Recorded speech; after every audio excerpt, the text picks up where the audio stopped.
Carl Johansson, our Director of Development Services, Rick Baumhoff, our Director of Engineering, Parks and Environment, Kelly Kenny, our Corporate Officer, Scott Kennedy, our Deputy Fire Chief, Hirad Gill, our Manager of Engineering, and Anton Metelnikov, our Planning Assistant 2. So this public hearing is being convened pursuant to Section 464 of the Local Government Act in order to consider the following bylaw. Bylaw 3206, Zoning Bylaw Amendment number 188 and Development Permit number 01-22. Excuse me. A bylaw to rezone the property located at 20816 54A Avenue, outlined in bold in the map below, from the RS1 single family residential zone to the CD84 comprehensive development zone to accommodate a 6-unit row house development. I'd like to thank everyone for attending this public hearing, which is taking place by electronic means via Zoom. If we encounter technical challenges during the meeting, please stand by, as we want to ensure everyone who wishes to speak is afforded the opportunity to do so. This public hearing is being live streamed on the city's YouTube channel and is also being recorded and will be posted to the city's website. If you're watching and wish to attend this electronic meeting, you can go to www.langleycity.ca to register and join the meeting. At this public hearing, those in attendance at the meeting who believe that their interest in property is affected by any of the proposed bylaw will be allowed to make representations to council and shall be given a reasonable opportunity to be heard respecting matters contained in the bylaw. Once in the meeting, you may use the raise hand function to indicate your wish to speak, which will automatically put you in the speaker's queue. You'll be invited to speak in the order when the hands are raised, and when it's your turn to speak, staff will prompt you with a message asking you to unmute your microphone and you may begin speaking. Please note the chat function will not be monitored during the public hearing webinar. Please commence your comments to council by clearly stating your name and street address. Unit numbers are not required. Because of the sheer volume of speakers, you'll have 5 minutes to give us the benefit of your views concerning the bylaw. Your name, address, and comments will form part of the record of this public hearing. Members of council may, if they wish, ask questions of you following your presentation. However, the main function of council members this evening is to listen to the views of the public. It's not the function of council at this public hearing to debate the merits of the proposed bylaw with individual citizens. Once you've completed your comments, staff will mute your microphone. Everyone shall be given a reasonable opportunity to be heard at this meeting, and no one will or should feel discouraged or prevented from making their views heard. Once everyone who wishes to speak has done so, I will call for speakers for a second time, at which time those who wish to speak again should indicate so by using the raised hand function. Speakers will again have 5 minutes to provide their views, and then I will again call for speakers for a third and final time. If there are no further speakers, I will ask for a motion to close the public hearing. The public was also given the opportunity to provide written submissions for this public hearing. All submissions will be retained by the corporate officer, and copies of the submissions will be available from her on request following the hearing and shall form part of this public record of these proceedings. Ms. Kenny, can you please advise how notification was provided for this public hearing and whether we've received any correspondence? Yes, Mayor. 2 newspaper advertisements for the bylaw were placed in the March 10th and March 17th editions of the Langley Advance Times, and notices were mailed out to owners within 100 meters of the subject property. Notice of the public hearing was placed on the city's website and on the posting board at the first floor of City Hall. We've received 10 pieces of correspondence, which were received after publication of the agenda, and so were circulated to council via email. Thank you very much. So bylaw 3206, zoning bylaw amendment number 188 and development permit DP 01-22. I'm going to ask Mr. Johansson to please provide an overview of the purpose of bylaw number 3206. Yes, and thank you and good evening, Deputy Mayor and Council. I'll just share my screen to show a couple of slides to just start off with some land use context. Which I think is important to start introducing this application for this public hearing. So this proposed rezoning and development permit application for this 6-unit row house development on 208 Street is consistent with the new official community plan.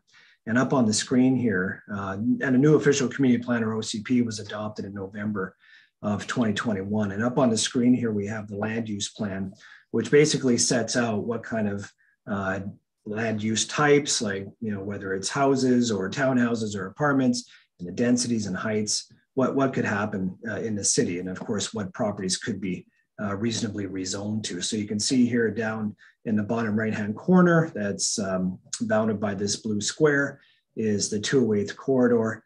And the next slide here, I'm just zooming in to the subject property outlined here in blue. And you can see that it's designated ground-oriented residential, which permits row houses and townhouses.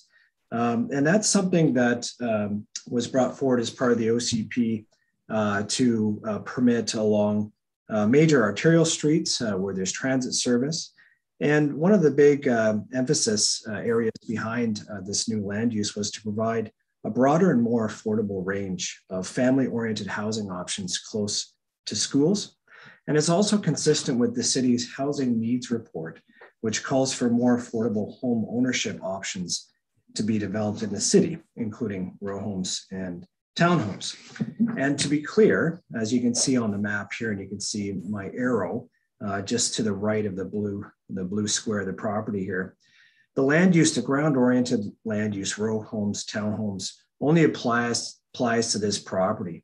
The OCP does not permit townhomes or row homes further east. This area here in the cream yellow color is a designated single detached residential, basically single family homes in that suburban land use. So this ground-oriented land use was introduced early in the OCP development process in late 2019 and was refined and actually reduced in the land involved in that proposal based on public consultation feedback to ensure that it's smaller scale and supports the idea of incremental redevelopment along these major arterials, again, along the edges of these neighborhoods. These are not intended to be large scale redevelopments. This property is about a quarter of an acre. Some other possible redevelopments in the future could be 1 to 2 acres. Now, when you compare that to townhouse development in the township, those townhouse developments are typically well above 5 acres, sometimes exceeding 15 acres in size. So it's definitely a different type of development that the OCP envisions here in Langley City. It's smaller, it's more incremental. Now, from a zoning and scale perspective, I'll just stop sharing my screen here, Madam Deputy Mayor. From a zoning perspective, the existing single detached zoning on this property, RS1, would theoretically allow a subdivision of the lot into 2 lots, which would allow 2 single detached homes with a suite each. So you could have a total of 4 self-contained dwelling units. So 2 houses and 2 suites compared to the proposed 6-unit row house application. So I'm just putting that in context in terms of the number of units that we're talking about here that are possible on the property. This application was reviewed by the Advisory Design Panel, or ADP, and the applicant has incorporated the panel's recommendations, including adjusting the visitor parking space, adding more architectural interest, addition of aluminum fencing, and along the side yard, rear yard, and separating front yards. It's also important to note that the application includes double garages, and the applicant will be speaking more to that. And there's no parking variances proposed. The parking for this development is according to our current zoning bylaw, and that includes an on-site visitor parking space. And the applicant will also be required to improve the street along 45A Avenue. So that will enable the ability for on-street parking spaces, a loading space along the frontage on 45A Avenue. It's possible to get 2, definitely 1 parking space in that location. And we're also asking the applicant to pave the shoulder on 45A Avenue to the east, past their driveway, to provide additional on-street parking. So it's possible to get 2 to 3 more spaces in that area. Again, on-street parking is not, this development can't rely on that.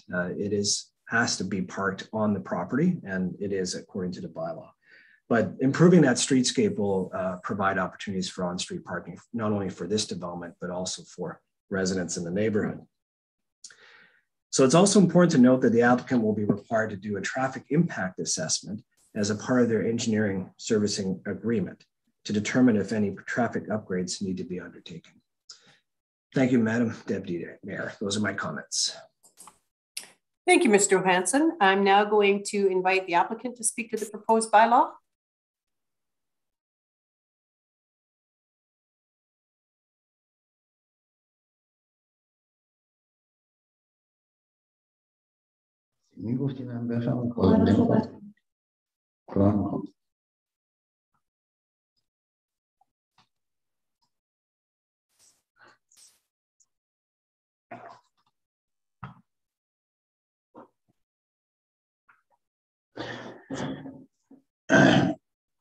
Good evening, Deputy Mayor, members of council, ladies and gentlemen. My name is Fred Adab, and I'm here with Ottowell in our office, who has been in charge of the design of the project, and the landscape architect, Meredith Mitchell, and the owners of the property, Manny Jando and Dennis Chan.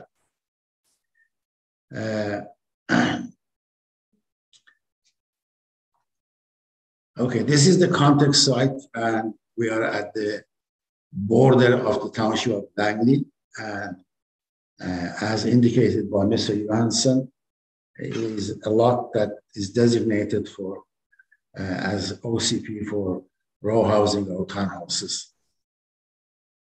This is the aerial photo and shows the surrounded houses and a few views of different angles of those houses along with our site.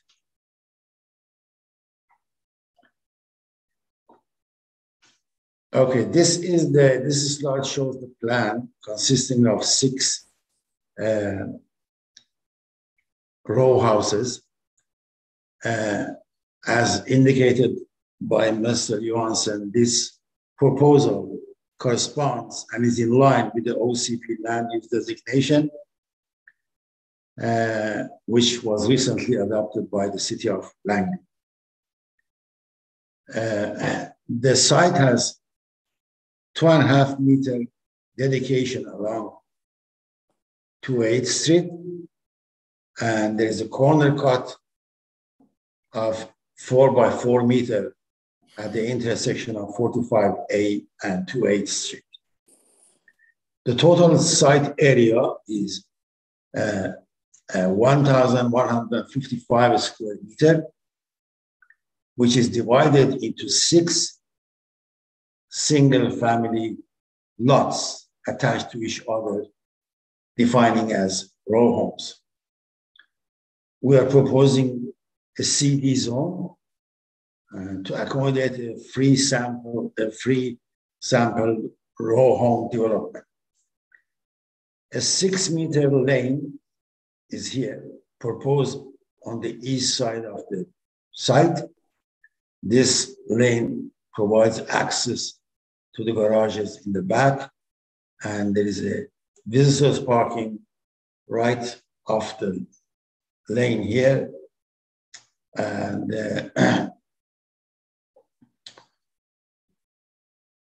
there is another slide I'll show later about treatment of this road.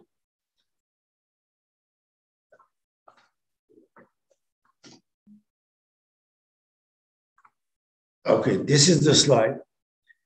This slide shows our development here and shows that the paving and the asphalt paving of 45A continues all the way to the end of the next adjacent property, single family. And this allows that people could park at the street on asphalt rather than existing gravel and dirt.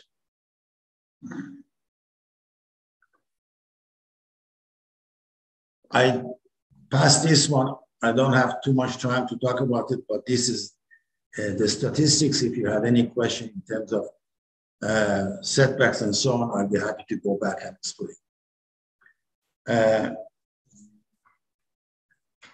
Now, we are proposing a single block of row homes with the patio in front of them along 208th Street. These are the patios here. And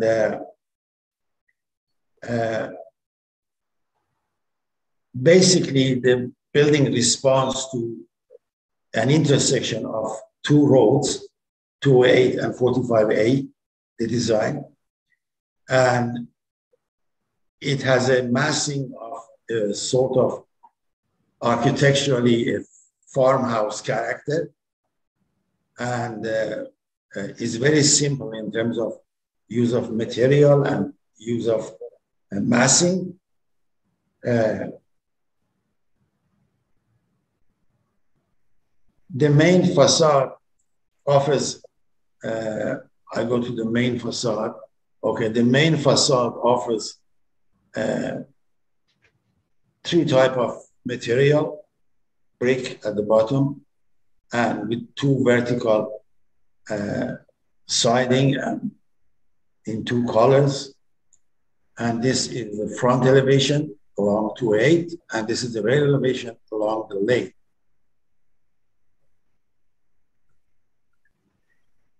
Okay, this slide shows the use of material, and you see the colors. We have asphalt shingles, charcoal color, and we have red brick at the base, and two type of hardy board and board and batten as a material. The selection of material is based on durability, longevity, and recycling policy in the future.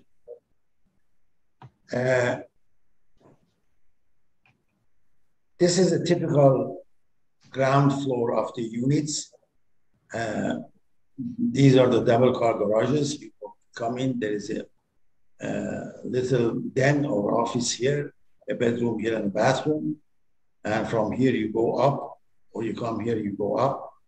You end up here is an open plan kitchen and living dining. There is quite a light inside the suite and cross ventilation, natural cross ventilation. And this is the bathroom. This is the third floor, which is a typical 3-bedroom and 2-bathroom. The master bedroom has walk-in closet, and the 2 bedrooms have one bathroom here. And the roof, as I indicated, is symmetric, simple, and one gable in the middle and 2 other gables on side, and with a pitch roof as well. Fred, I just wanted to mention that this top floor actually has option for 4 bedrooms. So these are actually spacious units that are going to be more affordable for a single family living, because you still have the 4 bedrooms up top.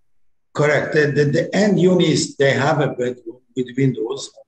The middle unit has a bedroom, but there is no window, so it could be a multifunction room, yes, as well.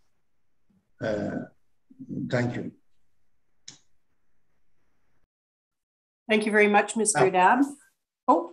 Now, this is a section. Sorry. And the section, I wanted to show this section to show you the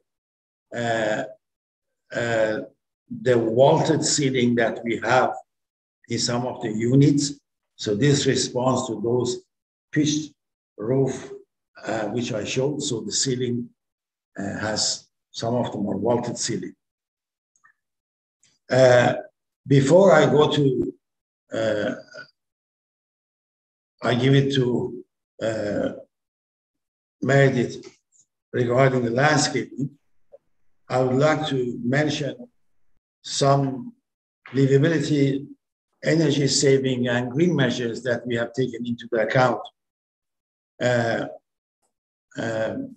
We believe that the row homes have the advantage of offering a sustainable residential complex, affordable units comparing to a single family lot, and they are very close to the public transit, and this being close to public transit, being close to walking distance to Mooney Park and Linda Carlson Park, and close to walking distance, in fact, to the Upland Elementary School,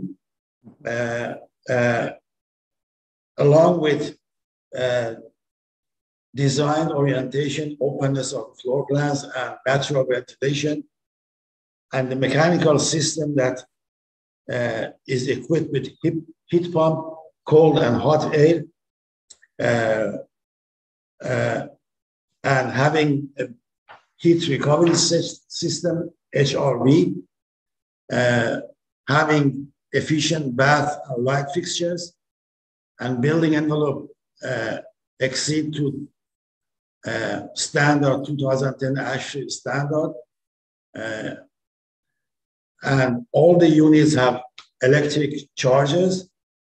And so taking all these items that I discussed is really a very livable, energy sustainable and green measures employed in this design. Layer harness security has been hired and provided reports regarding the safety and security. So we have a separate report which we took into consideration designing the site plan and unit layouts, and a report will be given to the city as part of our package. All the units have individual balconies and patios at the street. The units along the street have direct access to the street, and brick in the lower portion is good to avoid graffiti. So I'm done. I will be happy to answer some questions. Meredith, can you take it over? I can do so. I'll just share my screen here. I'll be very quick from a landscape perspective. This is my landscape plan, 45A, 208th Street. What we have done is actually a fairly dense planting area on both the south side here against the property line and the residential that is to the south of here. There is actually a double row of trees. I'll show you on the actual sign drawings. This is the yard spaces in the front. This is this municipal sidewalk, and then there is a boulevard and then the street. Now we actually do have a row of street trees along this way too. That means that this actual row, the setback, has a double row of trees for these yard spaces, and they're actually fairly well set back from 208th Street itself. The corner here, the intersection, has a street signage or a signage location for the development. It does actually provide a small access that wraps around the corner to the entry of this particular unit. These units, the end units, have paired walkway entries in to allow for yard space on either side. They actually have fairly generous yard spaces for each unit. This one's also a paired one at the end. So the plant material that we selected around the actual perimeter of the site is a mix of broadleaf evergreen, adaptive plant material, and native material. All of the trees selected on the site are flowering trees, a mix of magnolias, lilac, and this is actually a pseudo camellia and a cercis, which is a pink flowering and a white flowering in the summertime as well, which is nice. So there's actually a mix of both spring and summertime flowering. Here's the visitor parking stall that's accessed off of the driveway right here that was mentioned before. We have special paving at the driveway entry off of actually 45A Avenue, and then access off of the street here. You can see in the landscape rendering, this is the asphalt street. We have a feature tree at the end, which is one of the larger magnolia trees. And actually each individual unit has a small amount of green planting at the base. And then in between the actual driveway into the individual units and the neighboring property to the east, there is actually a 2-foot wide planting bed here that is squashed with screen planting as well to provide a green buffer in between these yard spaces. So when you're have a vehicle or anything like that driving in and out, there is actually a green barrier between the neighboring property and this property. So overall, I think we've actually been able to provide a fairly well green landscaped site. This is very similar to some multifamily residential that we have provided in Township of Langley, and actually a fairly generous lawn spaces that allows for actually quite a bit of active eyes on street and use, activating the front yard spaces off of 208th Street. So even though it's a fairly dense site, we actually have been able to provide fairly good family spaces. Each one is separated by the picket fence that's shown this black dotted line. It's returned in here, so each one of them is enclosed. And then the buffer, which is approximately, I think it's 2.2 meters wide, with dense planting and trees on the south side to provide actual screening as well. It's deciduous trees, so that does allow for screening and shade in the summertime. And in the winter, as they're deciduous, they won't have foliage, so it will allow sunlight into the windows in the wintertime for these particular units. So other than that, we just want to talk about, this is actually permeable paving for the driveway entry in here, and for the visitor parking stalls. We did try and squash a small amount of sustainability measure, as in permeable paving. You can see here that actually when you look at it, the driveway entry and the street frontage is up here. These are street trees as well. These are actually maple trees. They're actually a low growing maple because of potential overhead wires that are in this location. We did take services into account. And then there is a very small amount of planting in between the parking stall and the walkway on 45A Avenue as well. So that is a very short overview of the landscape. And I will turn it back over to Deputy Mayor and Council for any questions or comments that we would be more than happy to answer. Thanks very much. Thank you very much, Mr. Adab and Ms. Mitchell. I'm sorry I cut you off. You said thank you, and I assumed that was it. So my apologies. So we're going to move on. Ms. Kuzak, can you please advise if there's anyone in attendance electronically at this meeting who wishes to speak to bylaw 3206? Thank you, Madam Deputy Mayor. There are 19 members of the public in attendance. No one has indicated yet that they would like to speak. Oh, we have a speaker. Mr. Tunin. Mr. Tunin, nice to have you here. I'm just writing your name down so I remember your name. It's Van Tunin. My it's Van Tunin. That's okay. Oh, Van Tunin. My apologies. There you are. I can see you now. Okay, so I'm just going to ask, you can hear me, obviously. So can you just provide your name and the street you live on for the record, please? Yeah, so it's John Van Tunen, and the street is Uplands Drive. So I'm just in behind, well, within a stone throw from this development. Okay, excellent. Please go ahead. You need this? Yeah, okay. Oh, so just the street number, yes. Oh, you need the street number? Yes, 4560. Thank you very much. Okay, go right ahead. So I did email some of my comments and concerns regarding the densification of this specific lot to the city. So I'm assuming I don't need to repeat that. That'll go on record and be considered. One question I did have is there an estimate? I mean, there was talk here of this is geared towards affordable housing, being close to schools. I do find it interesting that if we're encouraging families in here, having the front yard right on 208 would concern me if I was a parent.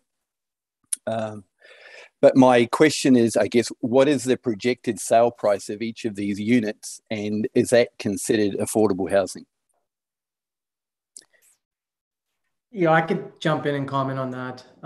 So for one thing, I would comment on 208. This location is a great location for proximity to schools and parks. So naturally, it is great for families. When you're looking at it's a busy street, though. It's a busy street, is my comment. I'm not arguing proximity, but it is a very busy street. Yeah, it's a busier street, but we have also provided dedications from 208 before we've set back, and the property is fully fenced, as you mentioned before. So in terms of that, I mean, there is still security, even though you're saying it's a busier street, it is still enclosed. The second thing that you had mentioned regarding pricing, I mean, we haven't really finalized that yet, but I mean, if you look at what single family housing is going for in Langley City right now, you know, a lot of homes are pushing over 2 million. These are going to be significantly less, and they provide young families the option, an affordable option for them to have a 4-bedroom home that's still 2,200 square feet, that they could raise their family in. And I think that is going to be a sweet spot for this particular project. are you able to give, there must be a budgetary number in there for you to make this project viable. And I would, yeah, I mean, we yeah, haven't sorry. finalized that yet, but you know, we're still considering our options on that. We have to still discuss that with marketing. We're not there, but so I really wouldn't be able to give you a final number today. Not even an estimate. Not even an yeah, estimate. a ballpark. Yeah, I think the range would be anywhere from 1.3 to 1.4 range. Right. And does the city consider that affordable housing? Mr. Van Tunen, Yes. I hate to interrupt you. I appreciate your questions. Yep. You do have about 3.5 minutes left. I don't want to cut you off in any way, shape, or form. May I respectfully suggest that these questions, rather than putting them out there tonight, I know staff and the developer would be happy to answer them. I just don't want you to spend all your time on asking the questions that we may not have the answers for at this very moment. No, that's fine. I just wanted to make sure it wasn't brushed over. So that's good. And so just my big concern around it is the fact that this is a single lot that is not, there's no way it can be part of a larger development. It just seems like an odd place to put 6 townhomes or row homes. My other concern is it is a very busy street.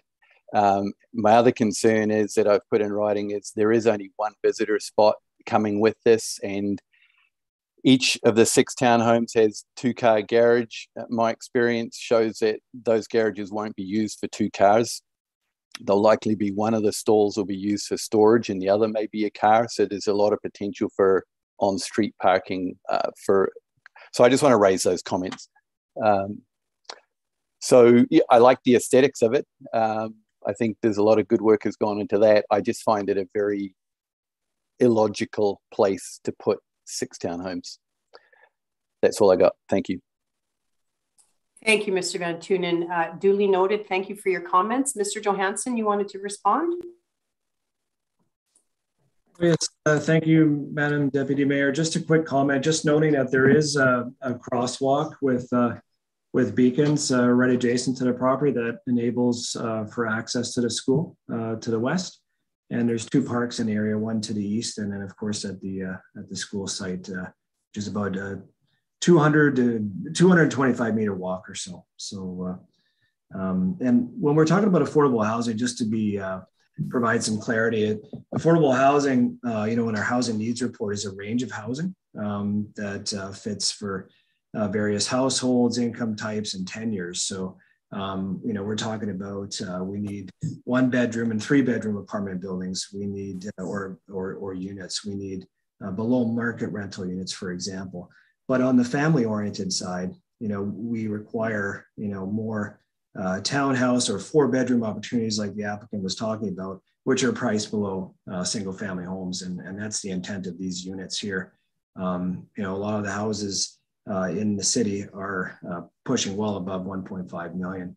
And the intent of these is to fill in part of that affordable housing spectrum by providing options for families to get into ownership housing. Thanks. Thank you, Mr. Johansson. Much appreciated. Thanks for the explanation.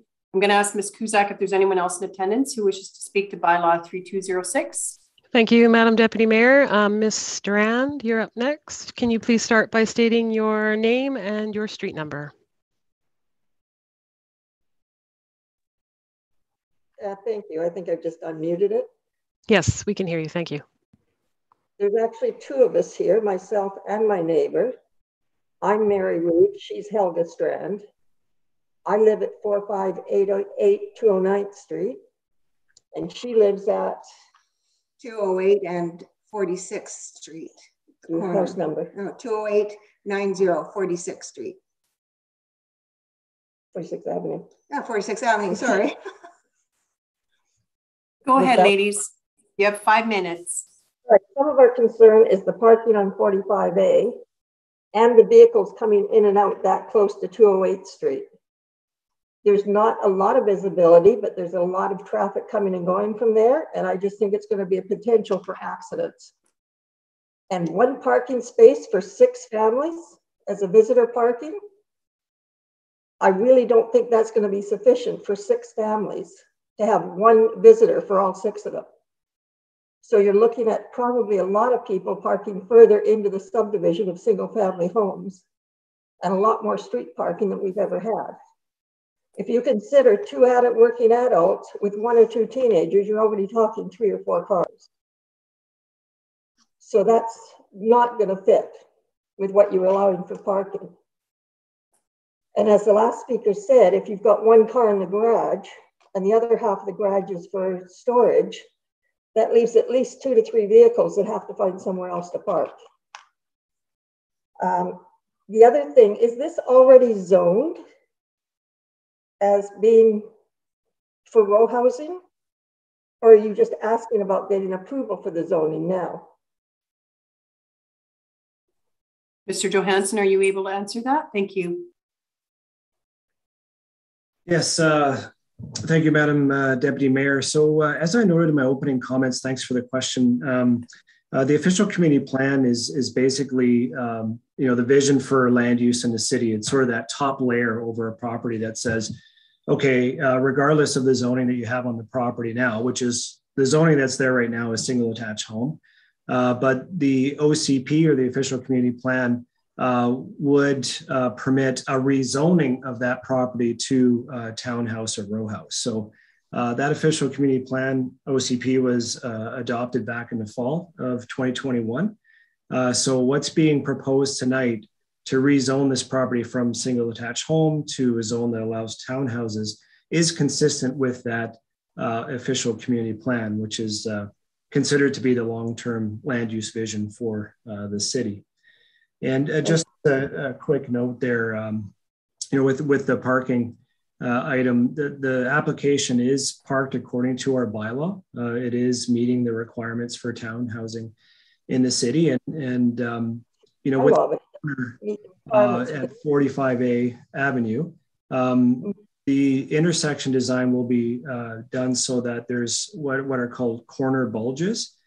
So when people are turning right in off of 208 onto 45A, that actually creates a protected area so that people are staying in the lane, and any kind of on-street parking is behind that bulge. So you'll see that in other parts of the city. And that's something our engineering staff can comment on further. But of course, safety is paramount, and that would be part of the engineering design for that intersection. Thank you. Thank you, Mr. Johansson. Ms. Strand, did that answer your question? It did, but I'm just curious as to how much opposition you would need to not do this. Or does it really matter? Well, the whole idea behind a public hearing is to hear all the community members that have a vested interest in this property by council, so that we can make an educated decision going forward. So there's no genuine answer like how much opposition or anything like that. Basically what this is us. We're being given an opportunity as council to hear all of your concerns so we can make an educated decision on this development. Is that a fair answer? That's a fair answer, but having spoken to a lot of my neighbors here, there's maybe 1 in 10 or 15 that can see any benefit to this to the neighborhood. That's a very fair comment, and I promise you that your concerns are being heard. I promise you. That's the purpose of having a public hearing, is to take all of the concerns into consideration and make a decision to go forward. Now, I promise you're being heard. What amenities are you going to have for the children in these homes? Okay, I'm going to have to ask a staff member if they can help with this response, or the developer. I mean, there's basically no yard space, no playground or anything. So where are they going to spend their time? Yes, thank you, Madam Deputy Mayor. I'll flip it over to the applicant, but one part of the having row homes is ensuring that there are some green space areas in front of the homes and that are fenced off. That provides a little bit of green space and the double road treatment from the street. But more importantly is that we really kept in mind along these major streets, very similar to what you see in other cities like Richmond or Vancouver or Surrey, where you have these street fronting developments. We thought this was a good location for this type of development because it's close to the local school. There's a crosswalk that provides safe and ready access across 208th and then through a catwalk to the Uplands School. And there's also a park down the street. So that's the combination of those three elements is something that's very similar to multifamily housing in other places in the city. So but they may have some further comments on that. Thank you. The only park that I'm aware of on the south side of 208 is a little park with a swing set and a slide. Toddler park. You couldn't even play baseball or anything else in there, not even a decent game of tag. It's more a toddler park than a park. Mm-hmm. Is that where they're supposed to go to play? Ms. Strand, that's a tricky question to answer because families living in condos and townhouses typically don't have large yards, but there are many, many, many playgrounds in Langley City that kids can run free and play tag. So again, I'm going to assure you that your concerns are being heard. You have very little time left, but you will be given another opportunity to speak if you choose to. Is there anything else you'd like to add before we allow another speaker to voice their opinions and questions? And feel free to come back after everyone's had an opportunity. Hello, I'm actually Mrs. Strand. That was Mary that was talking to begin with. I thought you both had the last name Strand. My apologies. No one said the last name of the other one. So go ahead. My concern is, okay, I have to agree with John Tuneman on all accounts. And also these look like lovely homes and lots of square footage. But the alley where the people are supposed to be going in and out of is going to be quite congested as far as I'm concerned. If someone's going in and someone's trying to come out, is there enough room for that kind of an exchange? Mr. Johansson, is this something that you would like to field? Sorry. Yes. Thank you, Madam Deputy Mayor. I'll flip it over to the applicant. They can describe the logic behind the width of that rear lane. That's definitely what it's designed for, to enable that maneuverability. And so, Madam Chair, I want to make a couple of comments. One is regarding the storage. Every unit at the ground floor behind the garage has a room, and that room most likely will be used as storage. Necessarily, people use the garage as storage, so we have another room. In terms of closeness to the play area, very few sites are that close to Linda Carson Park and Mooney Park, and that's an exception. In terms of traffic, City of Langley has asked the developer to conduct a traffic study. I don't say that these are only 6 units, 12 cars, and there would be no impact. But I'm only an architect, a poor architect. So, and a study will be done by a traffic consultant and will be submitted to the city regarding the traffic. Thank you, Mr. Adab. Do either of you ladies have anything more to add for this first round so we are able to hear from everyone? Because like I say, you're welcome to come back and speak a second time. The only other thing I was going to add is I've lived here for over 20 years. This is a neighborhood of long-term residents where you can watch the children grow up and you see them out on the streets with their parents. It's just a very nice, comfortable neighborhood that I often describe as living in a small town right next to a big city. Because everybody knows each other, everybody looks after each other, and it's been that way for over 20 years. What you're proposing is the start of a change to all of that. Understood, and you've been heard again. I can't emphasize that enough. That's the purpose for the public hearings. Right. Can I just ask your last name? Weebs. Weebs? Okay, thank you. We just need it for our records, that's all. I think she said. So are you ladies satisfied with the questions thus far that have been asked and answered? And we will go to another speaker. And again, I emphasize you will have an opportunity to speak again if you like to. Thank you. Yes. Okay, thank you. All right, Madam Paula? Mayor, the next speaker is Al. Can you start by stating your full name and your street number, please?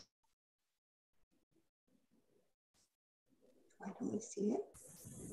Hi, good evening. This is Alvin Lai, last name Lai, and the address is 4554 209 Street.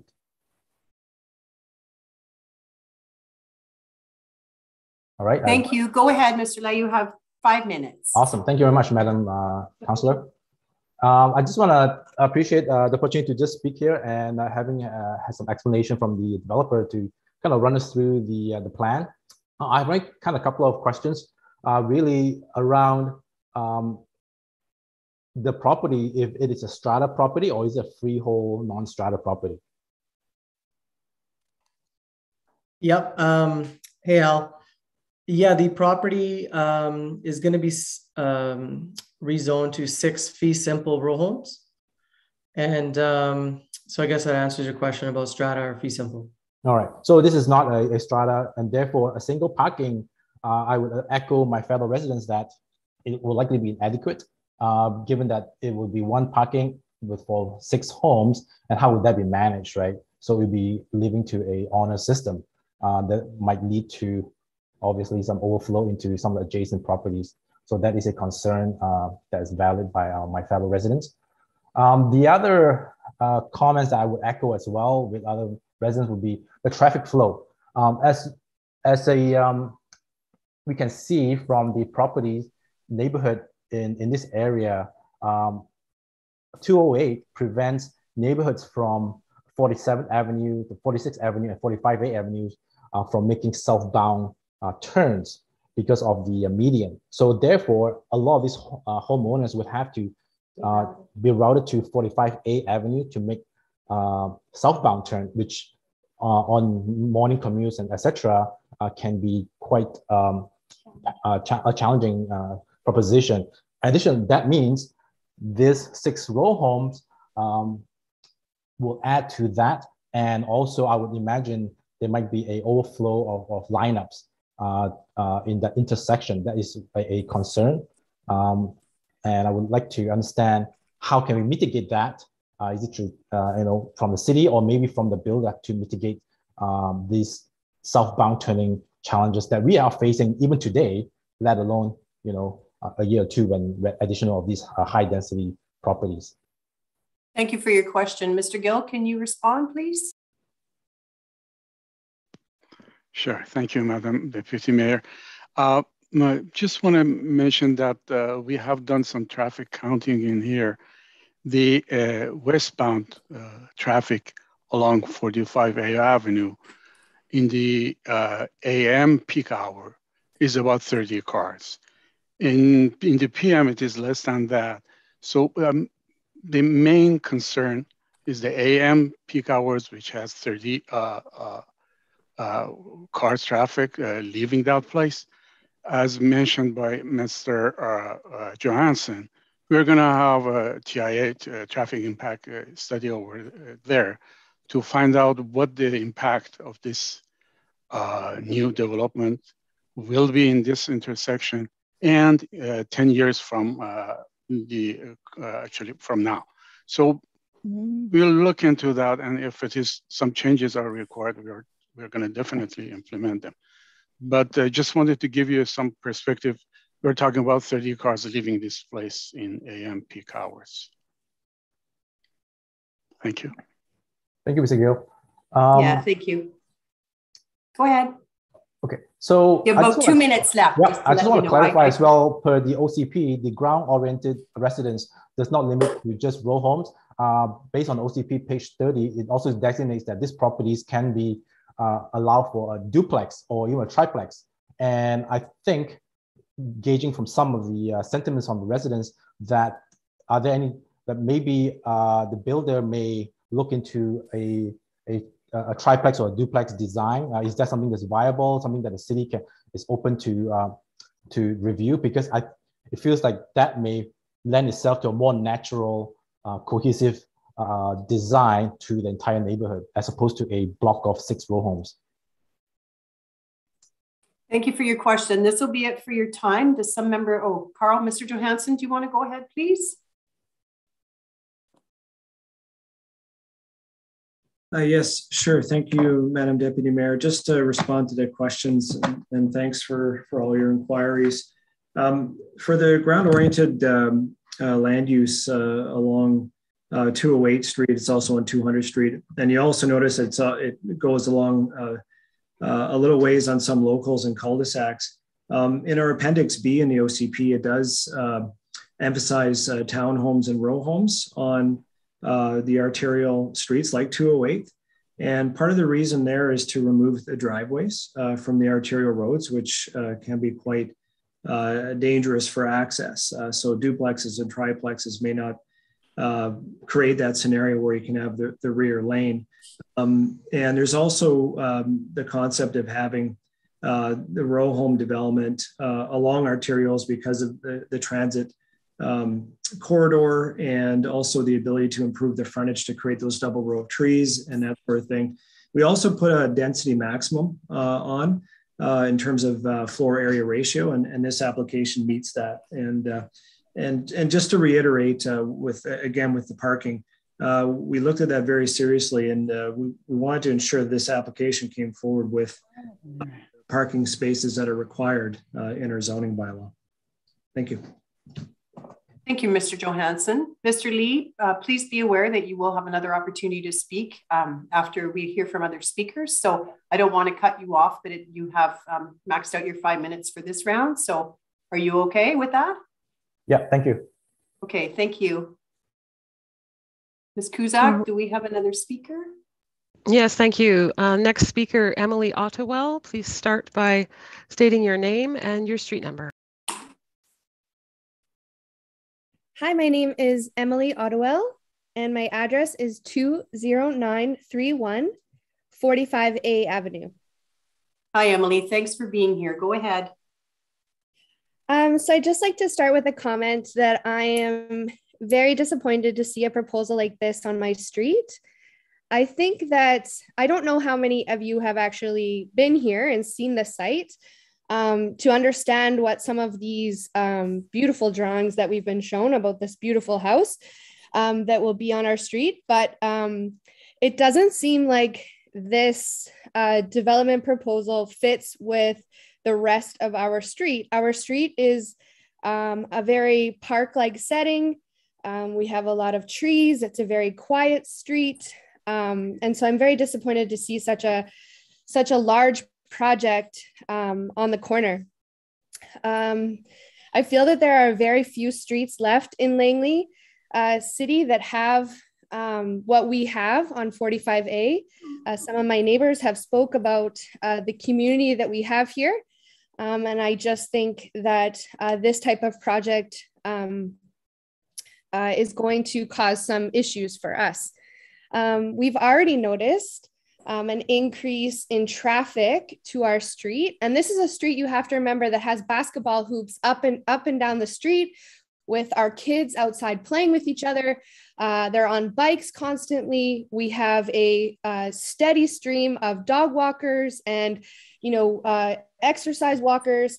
And I just really feel that adding more traffic to the street, which happened when you cut off access from the street on 208, then you cut off access. So people now come up to our street and they either pop a Yui right in front of your proposed building, where there's going to be now an increase of 6 more units with cars, or they continue on down to 209 and cut that way. So we've already seen an increase in traffic, and this to me seems like it will only bring more.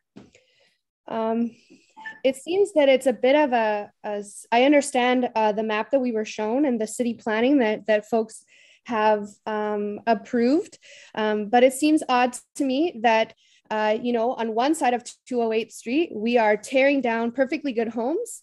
We're tearing down all of the trees, and we're allowing folks to build massive houses on all of the property, seemingly, where, the mortgage affordability is, some of these are set at $12,000 a month. And so we have on that side of the street, we have these great big huge houses. And now on this side of the street, we're going to go to some higher density housing. And I just think that, you know, we should really keep it as single family homes. Maybe when Carl was speaking about, you know, dividing the lot in two and putting in 2 homes with basement suites, I know that those types of homes are also not that affordable, but, you know, to us, 1.3, 1.4, and we all know that that's probably a very low number for what these brand new houses are going to sell for. You know, so that concerns me that we're talking about affordable housing for families, but I don't know families that can afford that. But I do know, you know, I have friends who would love to have a basement suite in a beautiful neighborhood like we live, close to schools. So I think that maybe for me that's a better option for families where we have backyards and we don't have little patches of grass for our kids to hang out in on 208th Street. That seems like it's not the best use of space for, you know, my friends and my family. And don't get me wrong, it looks absolutely beautiful, but I think that it's just not the right place. I agree with all the comments about how garages are never used for cars, despite the developer telling us about the room in the back. Yeah, but families, if that's what you're managing or advertising these for, they have a lot of stuff. And so we're going to see an increase of parking in our street. I've already seen the design where you're having a parking lane. And I cannot see it being limited to that small space. So I guess a question that I do have that, you know, hopefully could just be recorded is there compensation for my neighbor at 20830 who now will have a parking lot on their side yard and in their front yard?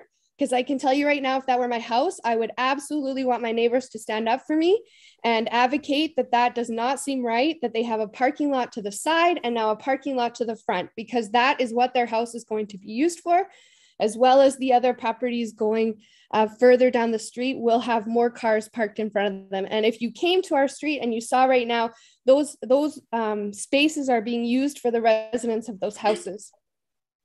Thank you so much for your comments, Ms. Ottowell. You are, in fact, just past the 5-minute mark. You are being heard. It's a hard job to navigate these waters because you're clearly passionate about what you're saying. I do want to remind you that you do have another opportunity to speak. And I also want to remind you that you are being heard. So thank you for attending. And honestly, yeah, if you want to speak again, you'll have another opportunity. But I think we have some more speakers, Mrs. Kuzak or Ms. Kuzak. Yes, we do. Next up is Miss Tricia Anderson. If you can start with your name and your street number, please. Hi there. My name is Tricia. I live at 4464 208 A Street, so I'm directly south of this proposed project. I completely agree with Ms. Ottowell and Mr. Van Tunen, all their comments. I would just further like to add that as you all did talk about the parks, Linda Carlson is an off-leash dog park, so kids can't go play there. No, and it's not. Is a lovely little park, but it is for smaller kids, so would not be suitable for older children. 208 Street, since it's been paved and become a 2-lane way for both cars to go, in the summertime becomes a place for cars to drag. The new crosswalk that was put in, that one of the gentlemen, sorry, I came late to this meeting, so I'm not familiar with all who are all here. The new crosswalk was just put in only a couple of months ago. I've tried to use that crosswalk. I found it quite dangerous as people are still not used to it or don't quite understand what flashing lights mean. There were cars that had stopped. I walked with my dog and a car went flying across, and it would scare the crap out of me if I lived on that road, facing that road with my children in a yard, kept in a small little yard, because they will get out and they will make their way onto that road. I'd like to address the storage issue. I completely agree with all the previous speakers in that the garage will not be used for a vehicle. It will be used for storage, and the extra room that you all speak of will also be used for storage, or they will get a student in, or they will somehow find another way to get a mortgage helper, because of anything over $1 million is not affordable for young families. And as I said before, we are directly south of this project. We are the next sort of cul-de-sac in behind it. We have monster houses that have been put up here recently, and they have increased our value of our homes and our the land. And they're not nice looking homes. And I love the area that I live in. I do not wish to see this project put here. I don't think it fits with our community here. Yeah, thank you for your time. That's all I have. Thank you, Ms. Anderson, and thank you for your time. I believe Mr. Johansson is going to address one or maybe more of your questions. Thank you, Mr. Johansson. Yes, thank you. I just wanted to reiterate that, yes, there is on-site yards, but as I mentioned before, there is a crosswalk with a rapid flashing beacon at that intersection, which provides access to an elementary school with a full playground and a sports field within less than a 5-minute walk. So if there are kids that are going to be living in this development, they will have ready access to playground and places to run around, and probably be the school that they go to. So I just wanted to make that point. And the other point about the interface with the property to the east, the space between the property line and the building face, I believe, is about 7.3 meters. And theoretically, if someone wanted to build a single attached home on that lot, it would only have to be 1.5 meters from the lot line. So we just have to keep that in mind, that the setbacks in the zoning, if you have a single family homes on that site, it might actually result in a shallower setback and more massing impacts to the neighbor. And I believe the applicant has also done an arborist report for the trees on the east side to ensure that they're going to be protected during construction, so that they maintain that privacy afforded by those trees. Thank you. Thank you, Mr. Johansson. Ms. Anderson, does that answer at least part of your question? I mean, yeah, I know which crosswalk he means, and I know that he's referring to Uplands Elementary, which is a lovely little school, absolutely, no doubt. But when you have, if you're thinking of having 6 families in there, I mean, kids can only go so far, and I just would not want my child to always want to cross. I have a 13-year-old, and it still makes me shudder when he crosses that road, just because of the speeds of the cars there. And well, I can assure you again, as I have the other speakers this evening, that you have been heard. The 5 minutes are up. It goes quick when you're passionate about something, and I totally respect that. You do have an opportunity to speak again after we've heard from some others. Again, thank you so much for your time and being here. And I just want to reiterate, you are being heard. So thank you very much. Thank you. You bet. Ms. Cusack, do we have another speaker? Yes, Madam Deputy Mayor. Next up is Miss Ireland. Please start. Oops, I'm sorry. State your name and street number, please.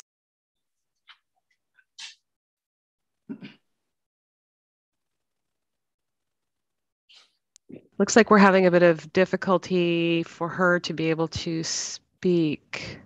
Or is it okay if we move to the next speaker potentially, and then maybe? Yes, back? let's do that. That's a great idea. Thank you. Mr. Brocklebank. Mute.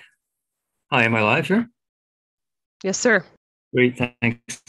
Thanks for the opportunity to speak. I just have a sort of overriding. Sorry, Mr. Brocklebank, sorry to interrupt you. Can you please let us know the street that you reside on? Sure. Uplands Drive. Thank you. In the cul-de-sac, also a stone throw from this development. And just a general comment on the whole process. I only first found out about this rezoning about 10 days ago. And I understand after talking to some of the neighbors since that time that they weren't aware of it either. So I think, even though I'm sure the standard regulations were all followed by the city to put notices in the paper, and I don't know what else was done, but it seems like when something is going to impact people so much in their lives, that it would, considering the size of the project, it wouldn't be a huge expense, a few $100s to mail out to neighboring residents and let them know during the planning process, not after it's all done. I know this is an approval process that we're going through tonight, but it seems like an awful lot of work and an awful lot of intent has already been laid in place. So I'm just requesting that in the future, maybe something could be done a little earlier in the game when they realize this isn't like a traffic calming measure, putting a street light in. It's a fairly major change for a lot of people in their lives. Thank you, Mr. Brockleback. I can assure you that this is not the approval process. This is the public hearing, which is why we're all here. Yeah, we're all here to. Yeah, I'm just commenting on the process. It seems. Understand. I can't comment on the process. I think that that's standard, but a member of staff would like to comment on that. I would appreciate it, but I can assure you that again, you are being heard. Yeah, I'm sure it's standard. I'm sure regulations were all followed. I'm just saying it's insufficient, I think, for the magnitude of this. Thank you. I think Mr. Johansson is able to answer that for us.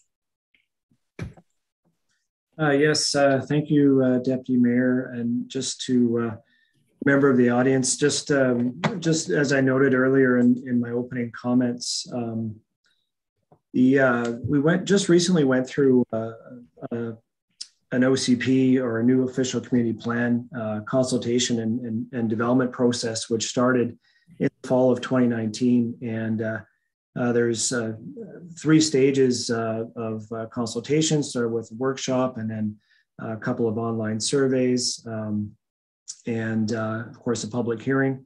And a common theme through that process was the identification of 200 Street and 208 Street as candidates for this type of ground-oriented development. Again, the idea here is to support this type of development on the very edge of the arterials. It's not meant to intrude into the neighborhoods that I believe Emily was talking about. So this is something that's been in process for a number of years, and now it's in the official community plan as a land use. And this process that we're talking about tonight is now for those individual properties that come forward to seek a rezoning that's consistent with the OCP land use, which is the ground oriented that you see there. So just a little bit of explanation, and we want to ensure that there's been a lot of as much notice as we can provide for this type of change in these neighborhoods. So thanks. Thank you, Mr. Johansson. And I see Councillor Martin, with your permission, Mr. Brocklebank. I think Councillor Martin has something to say, if that's okay. Sure, thank you. Thank you. Yes, thank you. Mr. Johansson, I think what the gentleman was saying was that the notification for the public hearing and this development was insufficient. I know Ms. Kelly at the beginning of the meeting said when the ads went in, plus there's also signs up on the property. So could you maybe just elaborate on whether the process was insufficient? I mean, I don't think we can be insufficient. We have rules we have to follow. So that I just wanted you to clarify that. Thank you. Could I just jump in for a minute? Councillor Martin. Okay. Sorry, could I just jump in for a minute? I'm aware of, in broad form anyways, of the regulations publishing twice in the paper and so forth and so on. And maybe there was something that I didn't receive in the mail. I'd like to hear about that. But it just struck me that something of this magnitude, it should be an individual mailing would maybe cost, I don't know, $500 to all the people that have contiguous lot lines or within 100 feet of this development. And at least they could spread the word. At least someone would hear about it. I don't keep track of everything going on in Langley City. And also, since I have heard out about it 10 days ago, I'm aware that other people were taken by surprise too. All of a sudden, there's a notice in the mailbox 10 days ago, and for sale signs are going up and down the street. So I'm not complaining about the process as it is. I'm just saying I think there could be a change made to it, to the regulations, so that it doesn't happen again. that it's insufficient in my mind for the magnitude of this project in the effect that it's going to have on the neighborhood and the individuals involved. Thank you, Mr. Brockelbach. You are out of time. I'm going to ask Mr. Johansson to address your comments and remind you that you are welcome to speak again once. Thank you very much. Thank you very much.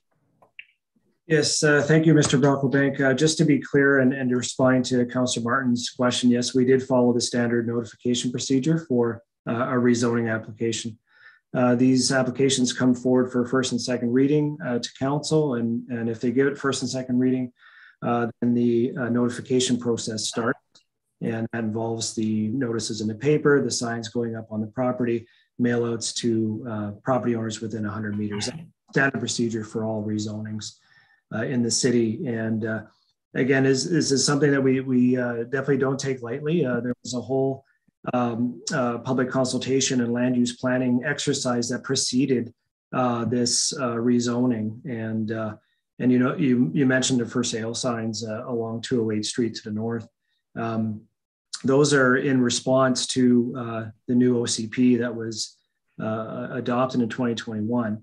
Now, each property that comes forward still needs to go through a rezoning process, as the deputy mayor mentioned tonight. This is part of the public consultation process for each of those individual properties. So even though there's the opportunity for townhouses and row houses along 208 Street, for example, each of those properties have to go through this public hearing process. And we did follow the standard procedure. Thank you. May I just say something for 10 seconds? I was referring to the planning process, the one that took 2 years, the public consultations and that sort of thing. That was what I was referring to. And I think at the point in which someone said, okay, this is it, this is what we're going to start working on, is having strip zoning down 208 Street and 200 Street or wherever, different places. At that point, I think people should be notified. It just makes common sense. If there are a lot of people, and I think there probably are a lot of people that aren't even aware of it yet, going down 208 Street, it extends down for a mile or so. That's the point in time where there should be some contact made with people and say, hey, this is what we're planning. It looks like it's going to go ahead, and then we'll be applying for rezoning. Is there any, obviously there are some people that are connected to all this stuff that have an interest in it, financial or otherwise, they're following it, but not everybody is. So I just wanted to point out that I'm not trying to cut hairs, but I'm referring to the actual OCP process of what came later. Thank you very much. Thanks, Mr. Brockelbank. I just actually came across some information. The province changed the regulations so we don't actually have to have public hearings for rezoning that are consistent with our OCP. So not trying to split hairs or detract from anything that you have to say tonight, but the city actually goes above and beyond when it comes to notifying and new developments and stuff like that. I know that's probably not how you're feeling right now, but I thought it was really important to point that out. And again, your comments are valid, you're being heard, and you're welcome to join us in round 2. Thank you. Thank you. Ms. Cusack, do we have another speaker?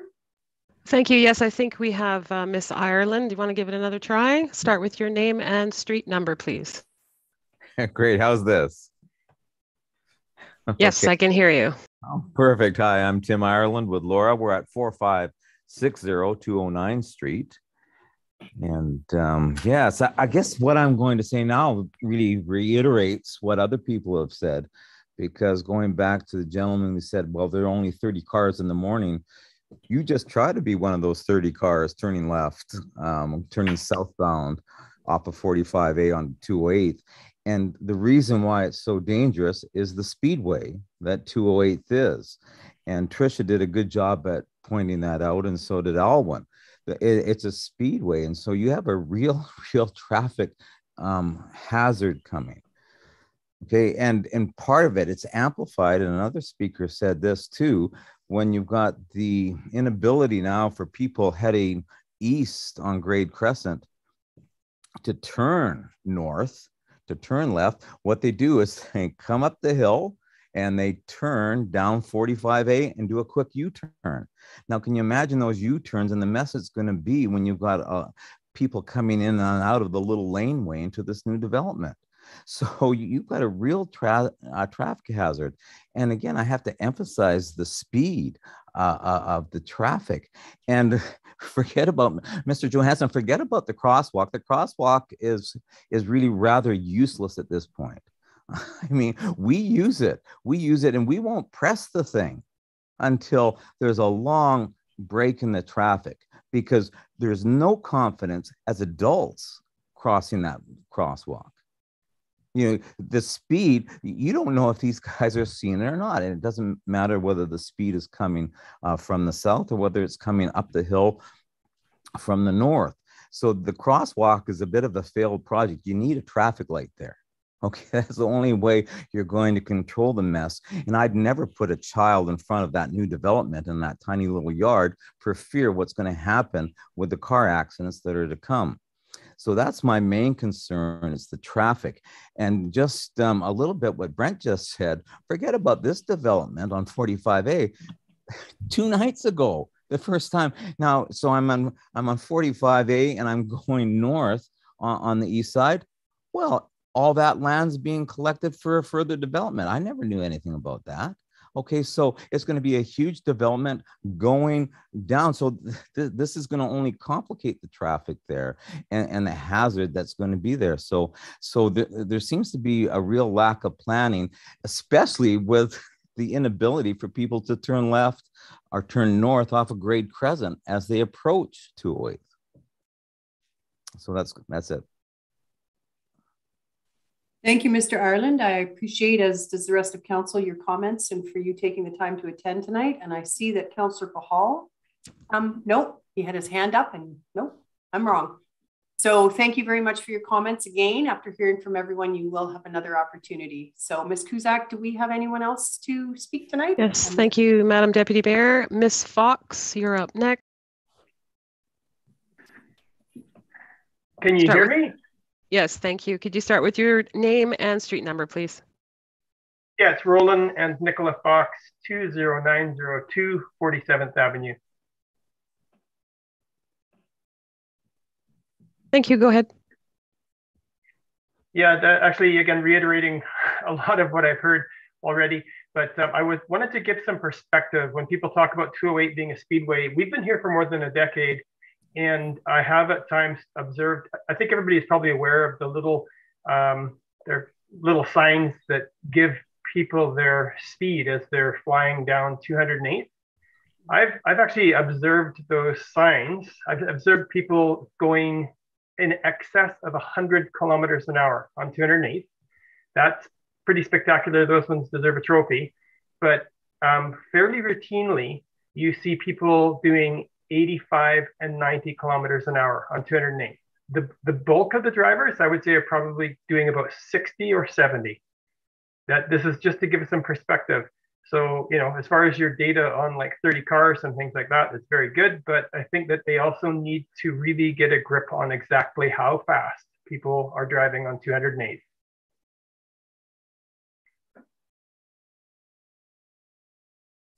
Okay, thank you very much for your comments, Mr. Fox. Duly noted. Appreciate you being here. Is there a question that you want to ask anyone of staff? You have about 3 minutes left. Well, the only question I would have would be, would there be a possibility of actually seeing a traffic light there?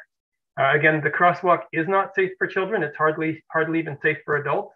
Would it be possible to see a light to control that T intersection? Thank you so much for the question. I'm going to scan and see if there's a staff member who would like to. Oh, Mr. Gill, please go ahead. Yeah, hi, thank you. Yes, there is a possibility, of course. We are going to have traffic impact study, and the result will tell us what we need to say. And I just want to mention something. I didn't say it is only 30 cars. I said there are 30 cars leaving this place. And what I was trying to imply is that of these 30 cars, most of them turning right, going north in the morning, go to work. And a fraction of it will turn south. Just wanted to give a perspective to respected member of council, so they have a better picture of what is going on over there. By no means I didn't want to underestimate things, or So I'm not sure how this was perceived that way. This is just a statistic I was going to mention. Thank you very much. Thank you, Mr. Gill. And Mr. Fox, you still have some time, but with your permission, I'd like to ask Councillor Pahal. He's got his hand up. I think he's got a question or a comment. Councillor Pahal? Sure, go ahead. Thank you, Deputy Mayor. And, I think I've heard at least all the concerns about 208th, and I can say that Council has in the past. I know this is out of scope of this public hearing, but just for some context, Council did pass a motion back in the fall of 2020 to actually investigate the speeds on 208. The report did come back from staff noting that there are serious concerns. I've seen it firsthand. I'm sure most of us on council have. So we are continually trying to work with the RCMP and the province to do something about the speedway there. So I just want to let you know that this is something that I'm acutely aware of. Staff is acutely aware of. Council has passed a few motions to direct actions of staff to work with the RCMP and the province, investigating all sorts of things from more enforcement to fixed speed cameras at intersections. So I just want to say that you're heard on the problems of speed on 208 Street. It's one of my things I would like to see is a reduction of speed on that corridor. So I just want to make sure that you've been heard and that this is something this council's been working on for at least 2 years. Thank you so much, Councillor Pahal. And Mr. Fox, the reason that I asked if it was okay if Councillor Pahal answered is because it was on your time, which is now out. Yes, thank you. And I'm going to invite you again, if you have more to contribute after we've heard from the other speakers. Yeah, you can please feel free to do that. So thank you very much for being here tonight. You're welcome. Thank you. Ms. Cusack, do we have another speaker? We have one other speaker who has already spoken, so I would ask that if there are any other speakers who would like to have a first crack at it to raise your hand. We have Mr. Chan. He would like to speak, and I will just put him through. Please start with your name and your street number, please. It's 45A Avenue. Welcome, Mr. Chan. Thank you for being here this evening, and you have 5 minutes. Please go ahead. Good evening. Yeah, our concern is the same as the rest of the residents here in 45A. This is a quiet neighborhood. So I notice every time there's a property that was developed, and every time the street turned into a congestion and traffic, side-by-side parking, right? So this concern is only for the one property in the corner. And if you notice, right after that, the rest of the 208 going, turning right, 3 properties already there is for sale.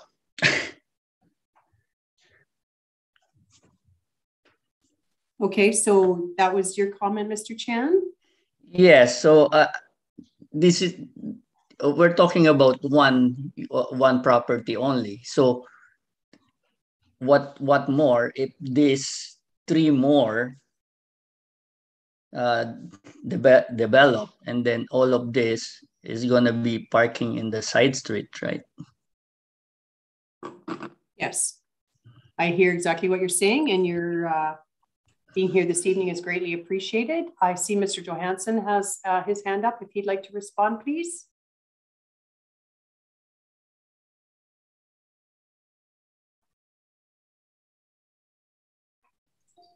You're on mute, Mr. Johansson.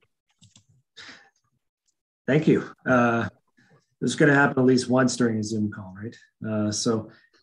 Yes, through the Deputy Mayor to the member of the public. And thank you for your question. At the start of the public hearing, I showed the land use map. And in this area of 208, it's just the properties that are along, like directly adjacent to 208 that have that possibility for townhouses and row houses. But each property has to go through a rezoning process, just like we're having tonight. So those properties that are for sale are within those land use designation, within that land use designation. Now, if the owner of those properties chooses to make an application to the city to rezone, it would have to go through the same process as this property is tonight. So even though the land use is there, it's not a given that it would be rezoned. Of course, that's up to council. However, from a staff perspective, just want to be clear that in the OCP, we also require the use of lanes, and we would be very strict on requiring the parking for these new units to be consistent with our existing zoning bylaw. So each unit would need 2 parking spaces, and there would need to be a visitor parking rate of 0.2 per unit. And as I said before, it's important to preface this by saying that on-street parking is actually on the city right of way. It provides parking for everyone that lives on the street. But typically when we bring forward these applications, we require the developer to improve the streetscapes and the curbs further than their development. And what that does is it provides opportunities for on-street parking, not only for the people in the new development, but for also existing residents. So I just wanted to make that point in response to your question. Thank you.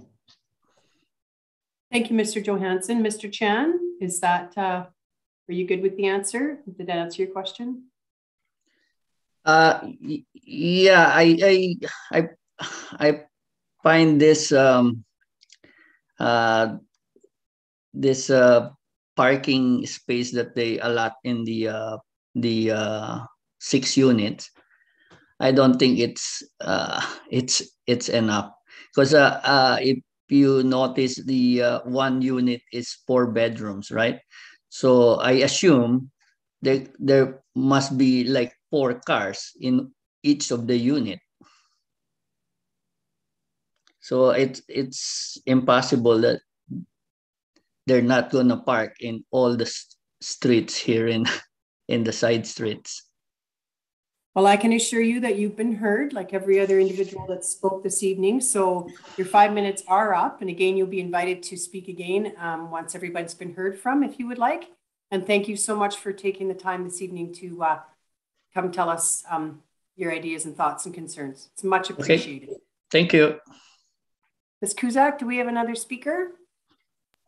At the moment, we do not have anyone indicating to speak. We have another gentleman asking for a second chance, but we just want to finish with anyone who would like to speak for the first time. Are there any other speakers for the first time? Okay, do you see anyone? No? Not for the first time.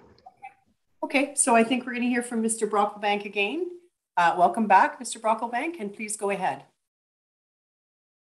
Oh, and you have 5 minutes, sorry.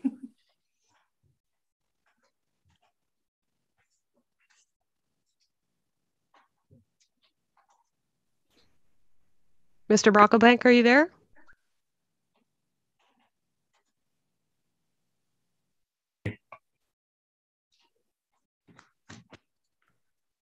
Lower hand, raise hand. Yeah, we've got you, Mr. Brocklebank. Got me? Go okay, ahead. Great, thanks.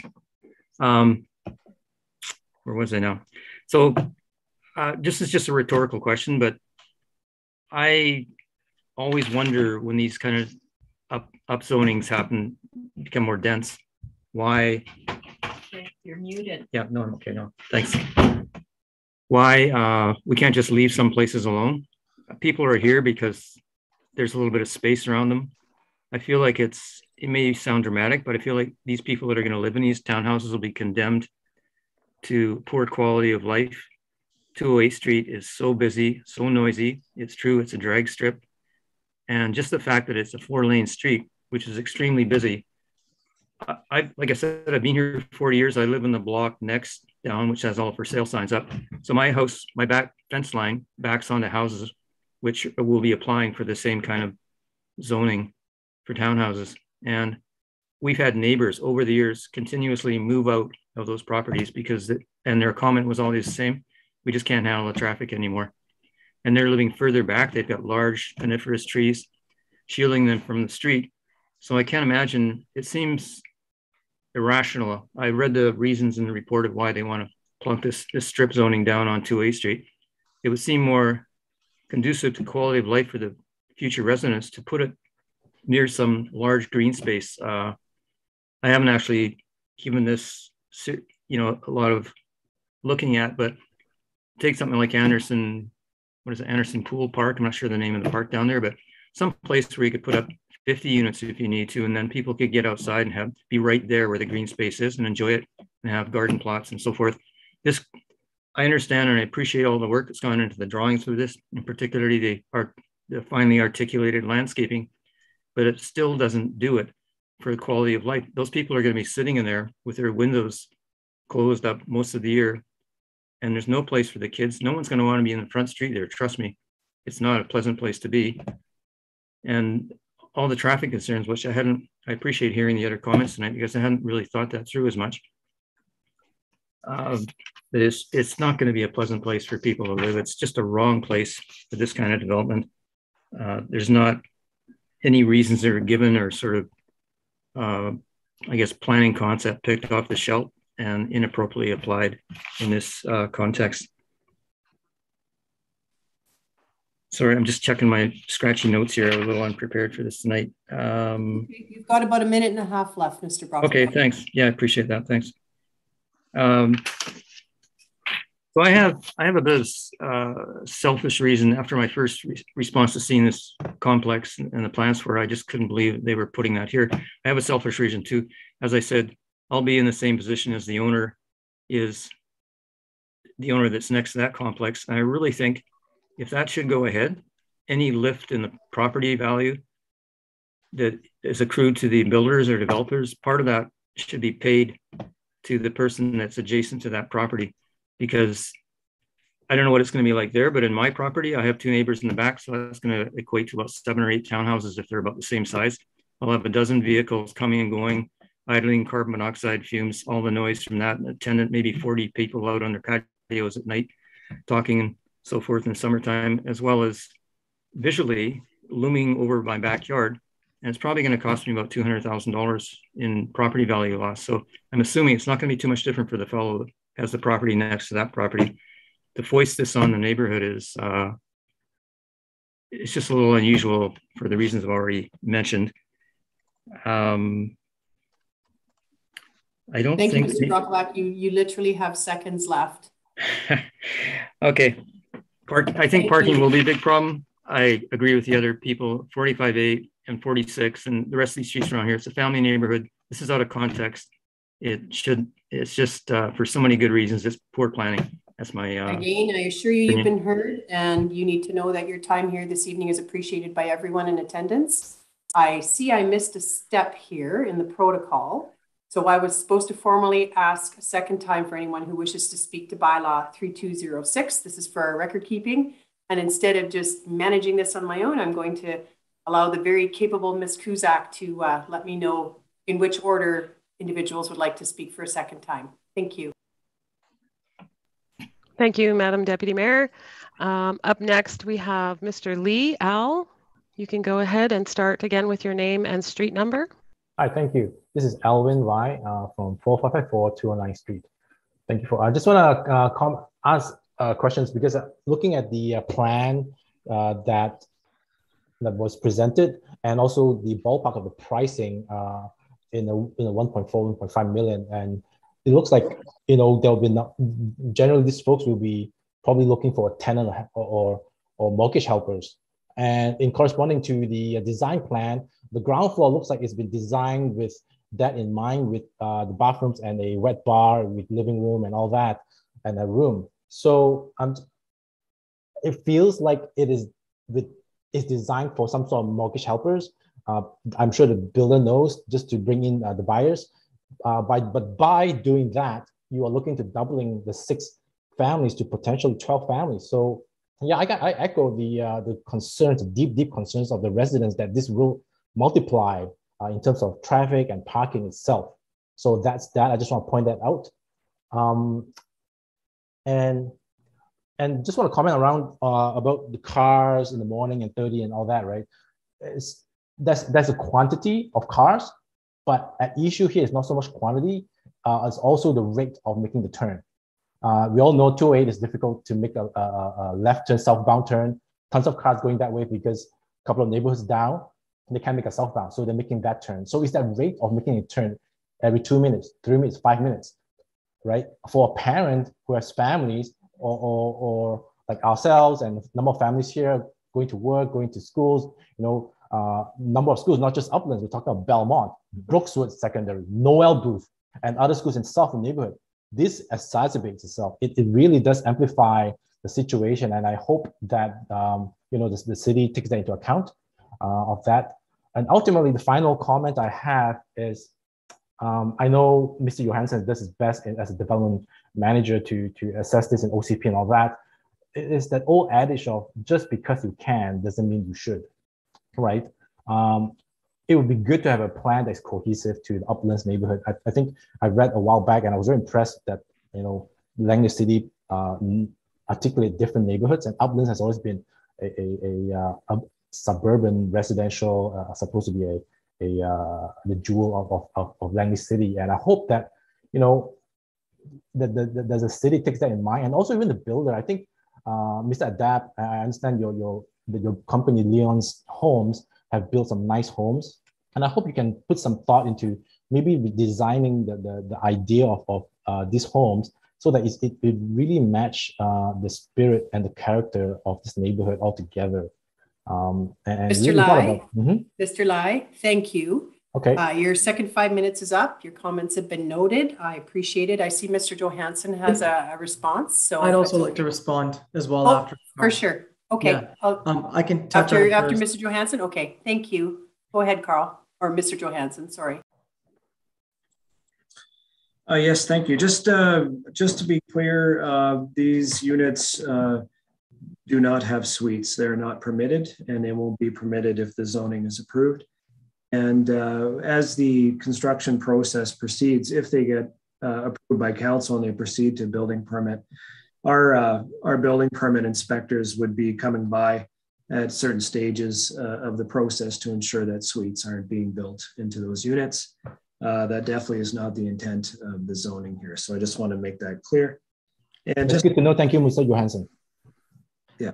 So, and just responding to your other comment, and I believe Mr. Bank brought it up as well. And we took a long, hard look at the ground-oriented type of development in the city when we went through the OCP. And there was a real need that was identified through previous processes, and something that was asked of the public through a number of community surveys about the need for a broader range of affordable or housing types that fit various housing and affordability brackets. So I think it's fair to say that some of the large lots in the Uplands neighborhood would not be affordable for some families, but these row homes would be. And a 3-bedroom apartment unit would be affordable for other families. So again, we just have to keep in mind that there's a range of household types and income brackets that require housing, and they all require different types of housing. And as the city grows and evolves, we're going to make sure that we're providing that range of housing as the city redevelops. The other option is that if you leave the area without that sort of edge condition, and we wanted to make sure that it was very strategic where these areas were identified for row homes, then when those single family home properties get redeveloped, reconstructed, they're still going to be, $1.8, $2 million, and they won't be affordable for a lot of families. So, and we did take a hard look at other communities where they were doing this. Places like Vancouver on Oak Street and Granville Street, for example, are good examples. Richmond, Surrey. The other part of it is that, the building code and sound insulation and advancements technology-wise are a lot better now for sound attenuation. And we actually require, through our design guidelines in the OCP, improved sound insulation and triple glazed window, that sort of approach along these arterial streets. And we also have a lot of developers that are using air conditioning now, which helps with keeping those windows closed and keeping the noise down. So just wanted to put those comments out there. Thanks. Thank you, Mr. Johansson. Mr. Janda, do you have something else to contribute? Yeah, I just wanted to comment on a few things. I've been listening and I haven't really been able to comment on much of it. But so to clarify a few things, you know, we've done, this is not just a design we came up with. We did a lot of active listening as well. I did a project just about a year plus ago in Langley City for 41 townhomes. They ranged from 1,400 to about 1,600 square feet. Talking to a lot of the homeowners, which we had 41 homeowners there at that project. You know, a lot of the constant feedback that we got was that they wanted more space. So that was a mix of tandem car garages, which, yeah, I believe that, you know, that doesn't always get utilized for 2 parking. But a lot of the side-by-side units that we did, that homeowners do live in there now, they do use that. But one thing they did state that they would love to have in the future is like a rec room on the main floor. So somewhere where their kids could play. We talked about amenity space before. That's an area where they could actually hang out and play with their kids. I mean, these are not massive single-family homes, but this is supposed to bridge the gap between somebody who's, you know, in a townhouse and now wants to go and get more space, still at affordable price. I did mention, I didn't talk about 1.5. I know that number was being thrown up, but I said it could range from 1.3. We don't have that set yet. The other things that Carl mentioned, you know, we are incorporating, we are trying to have a green focus here. The windows facing 208 will probably be triple glazed. We are looking to use Roxol insulation for soundproofing. That reduces it by 30%. We already have a buffer from 208 that, you know, the city was really good at planning and executing. So we have that buffer before our actual front yard spaces start. Yes, it's not a massive front yard, like a bit massive single family home, but those massive single family homes are also well over $2 million. And they're older. They're not updated. They're not renovated. The city streets are not being updated and upgraded, which we are going to be doing. So I feel like the homeowners here are going to get more space.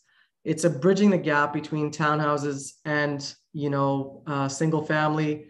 And I think it is a great location for it because of the schools and the parks. And I do believe, despite what's, you know, some viewers are saying here, you know, we appreciate your feedback, but this is not going to be a development where an individual unit, we're not going to market to sell this to people who have 4 cars. I mean, this is going to be to, you know, I think to a bunch of homeowners, it's going to be to a young family with 1 or maybe 2 childs. I mean, they're not going to have 4 cars between one husband and one wife. So anyways, that was a thought process about coming with this design, is we wanted to cater to the feedback that we got on our last development, which was a lot tighter and didn't provide side-by-side parking for every unit. Thank you. Thank you, Mr. Janda. Oh, Mr. Chan, you had something to add as well. Please go ahead. Yeah, I just want to add some comments on additional to Manny's. Participants made some concerns about the traffic flow and parking. There's close to 100 homes in that block from 45A to all the way to, I think it is 47 Ave. And this 6-unit development would increase it at the most 5%. It's not going to dramatically affect the traffic at all.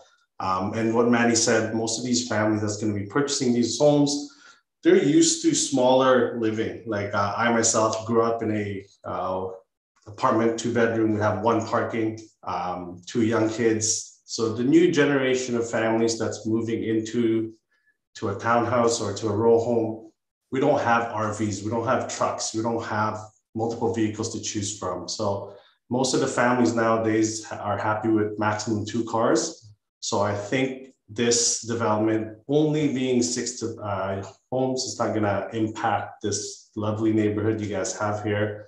I know everyone's used to having the large space. That's why you guys can cater multiple vehicles. You guys have the yard space and so on.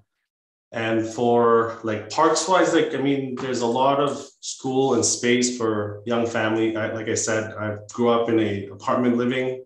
For us to go for a small walk across the street to a park, to a school, kids are happy with it. And, you know, it's sufficient for, you know, the sacrifice that we have to do for a more affordable home.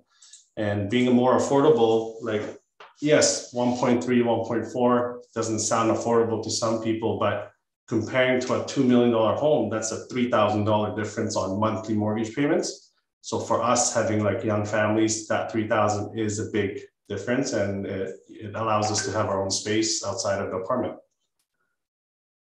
Yeah, just want to mention that to some of the homeowners around with the concerns they have. Thank you, Mr. Chan. So as the chair of the meeting, I know we're going into round 2. I'm going to ask everyone who wishes to speak a second time to make sure that, or please try your best to provide new information for council consideration. I understand the passion, I'm hearing it, I'm listening. Everyone on council is listening, as is staff and the developers as well. But yeah, if we could just make sure that new information is being received, but everyone again will be given another 5 minutes to speak. But if it's a repeat of the first opportunity to speak, then I will have to address that. So starting from with whom, Ms. Cusack, and every person has 5 minutes. So thank you. Thank you, Madam Deputy Mayor. Mr. Van Tunen, you're up next. Please. Thank you very much for the opportunity to speak a second time, and thanks to all my neighbours for jumping in here as well, so appreciate it. I won't repeat what I said originally. I do want to draw my attention to one point that was made, that the visitor parking ratio should be 0.2 per unit. That means there needs to be 2 parking spots for this unit, visitor spots, and I don't think that allowance was made because 0.2 would mean, well, it would mean 1.2 parking spots, which you would have to go up to 2. My other concern is we shouldn't downplay the impact this is having on traffic. It's not just 6 units. If this 6-unit development goes ahead, the land assembly of the 4 blocks further on, across the street on the same side of 208, there will be no real argument to stop that land assembly, which would probably result in maybe 30 units, and they will have to access from the same street, 45A. So we're going to be exacerbating the issue there quite dramatically. I do want to make one comment about possibly changing the pedestrian crossing to a traffic light. I think that would be a tragedy to do that, because the traffic that comes accelerating up the hill, if you're stopped at that light and someone comes flying up the hill, they're going to rear-end you, which is a concern with the pedestrian crossing anyway, because it is, yeah, I would encourage all the council members to maybe spend some time trying to cross that street at dusk and see how comfortable it is. My other comment is when I zoom in on the OCP map on page 119, it's just when you look at the other areas zoned for ground oriented, some of them you can see it makes sense. But here, when it's just that one row of houses along either side of 208 with no real access to these developments other than these couple of side streets, it just doesn't seem logical. And also, I'm all for densification. We know it's happening. But I would say downtown city, Langley City needs a reboot when it comes to the feel of downtown. And I would imagine that densifying that would make more sense. What we're proposing here is on the farthest perimeter of Langley City, we're proposing to start our densification, which to me doesn't make sense, but I'm not a city planner, so apologies for that. Has also, when it comes to traffic flow, has, you know, the Brookswood, Fernridge, OCP and that sort of thing been taken into consideration, because there's going to be a lot of development further up 208 that's going to draw traffic down 208 to Langley Bypass. So I'm assuming that gets factored in as well. Is that a question, Mr. Van Tunen? It could, yeah, it would be actually. Yes, okay. It would be.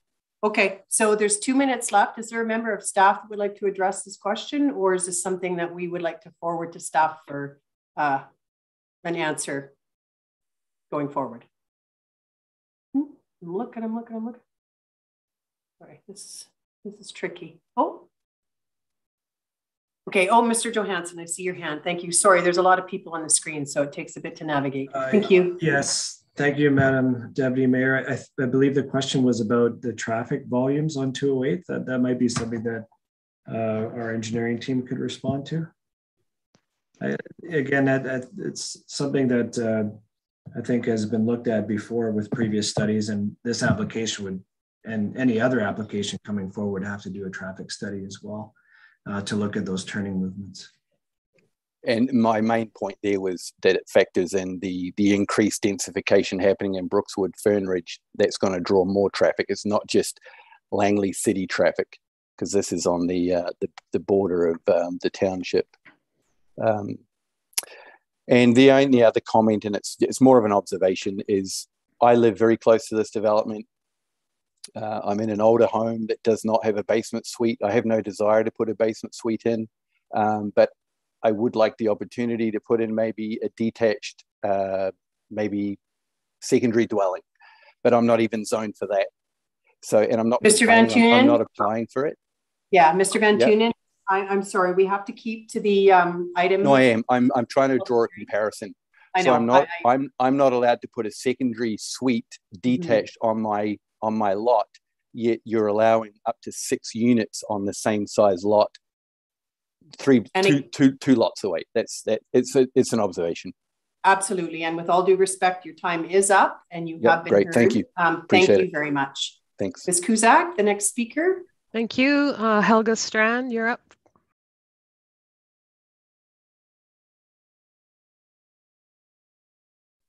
Ms. Strand, go ahead.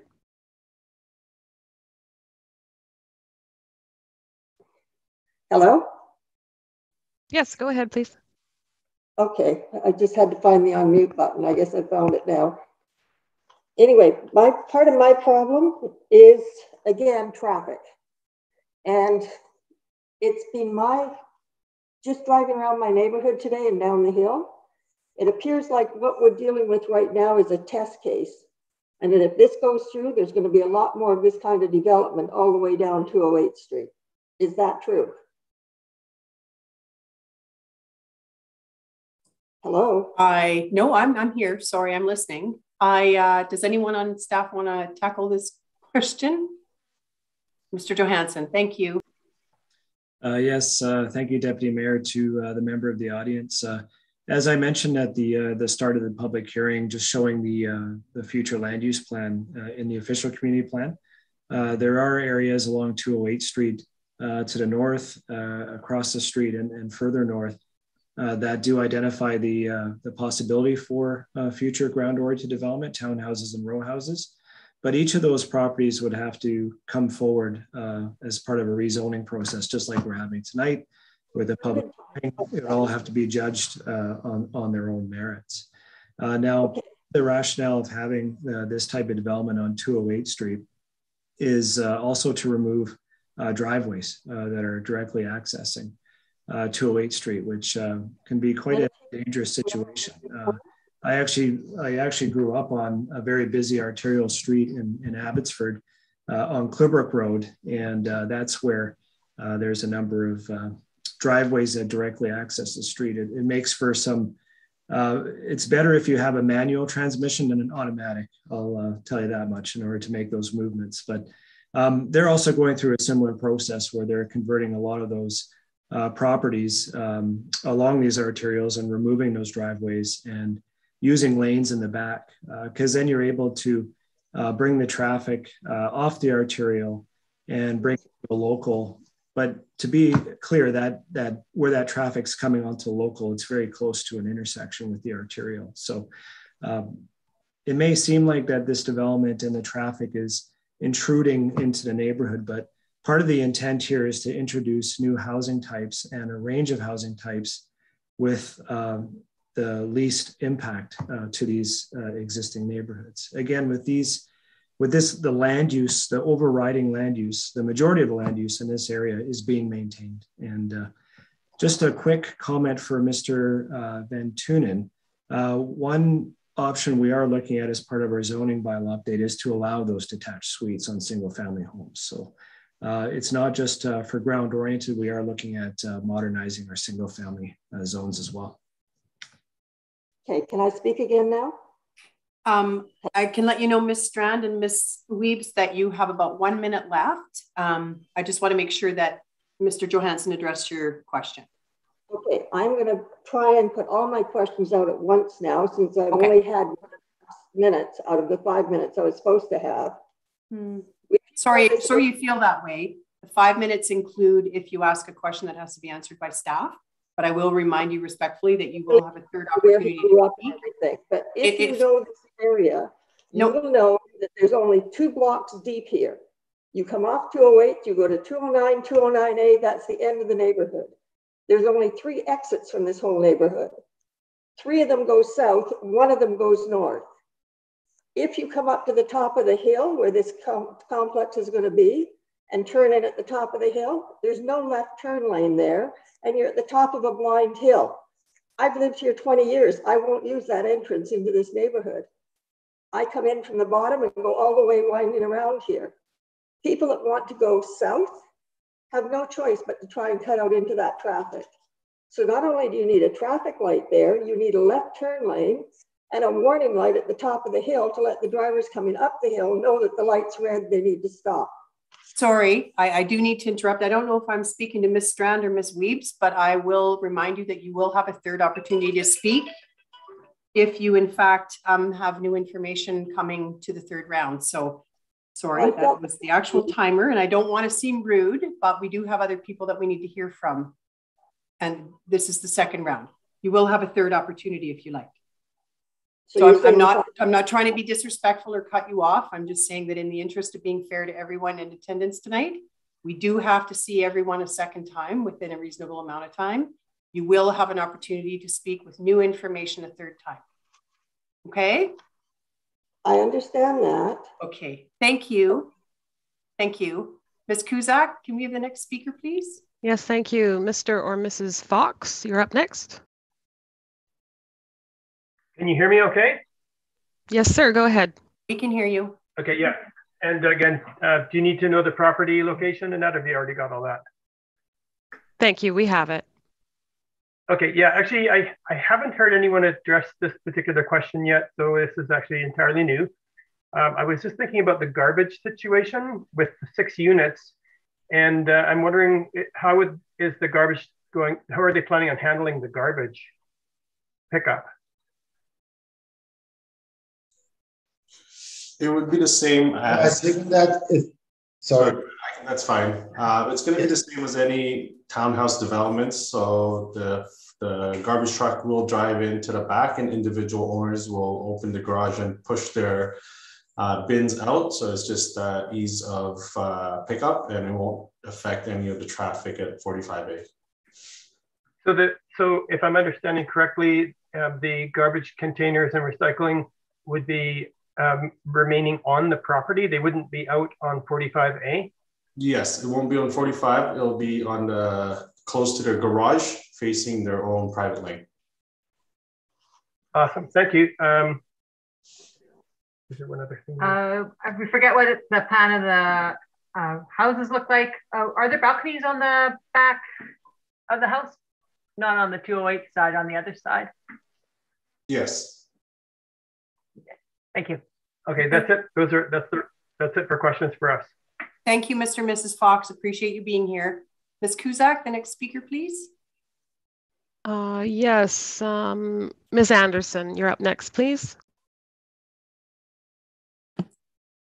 Hello, thank you. I just have an observation. I understand that this is being built in the hope that it will solve a small part of affordable living. However, I am greatly surprised and quite worried about the future if other plots of land are open to this type of development in this neighborhood. I find it quite scary that I know there's another lot across the street from this current one that is open. I believe one of the people here referred to it and said that that was open to also being considered which is really scary because the amount of traffic, just the infrastructure, I don't even know if we could handle that. And going forward down 208, I just find very startling. You've definitely got my attention now. And I hope that my fellow neighbors will also stay quite in tune with these future projects. My question is, I believe I understood that the suites, I believe I understood that they were not allowed. And I'm just wondering how that will be enforced. And that's everything for me. Thank you. Thank you, Ms. Anderson. Mr. Johansson, can you address Ms. Anderson's question, please?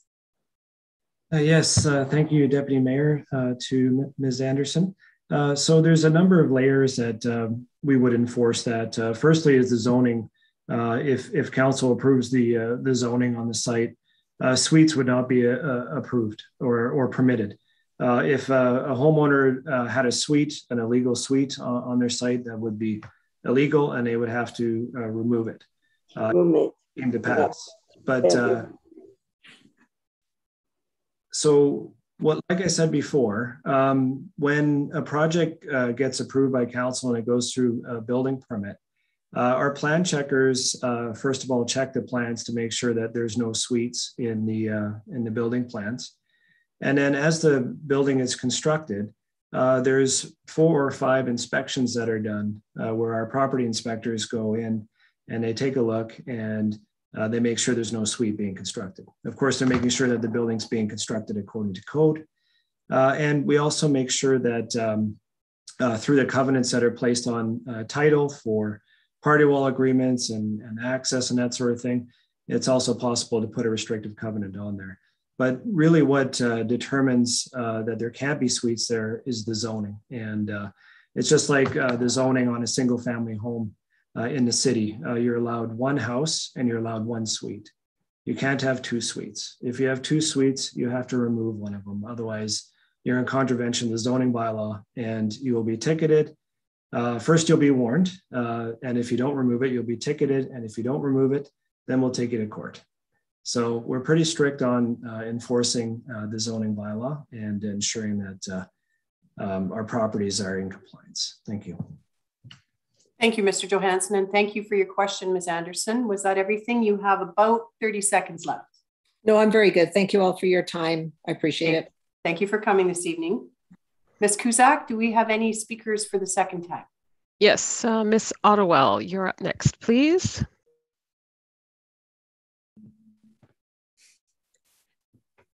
Hi.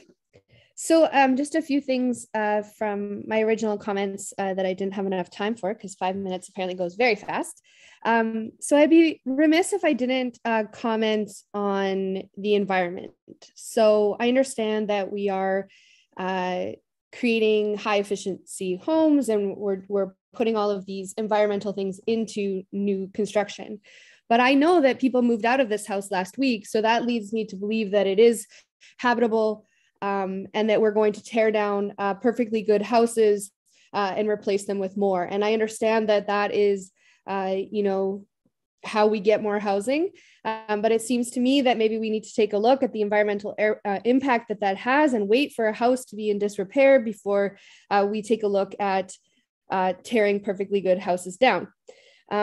My next comment is with all due respect to Mr. Johansson. I understand every time that somebody brings it up that you have a comment about how those 4 houses that have signs will have to go through the same process. And I understand what you're saying, but you have to see where me and my neighbors are coming from.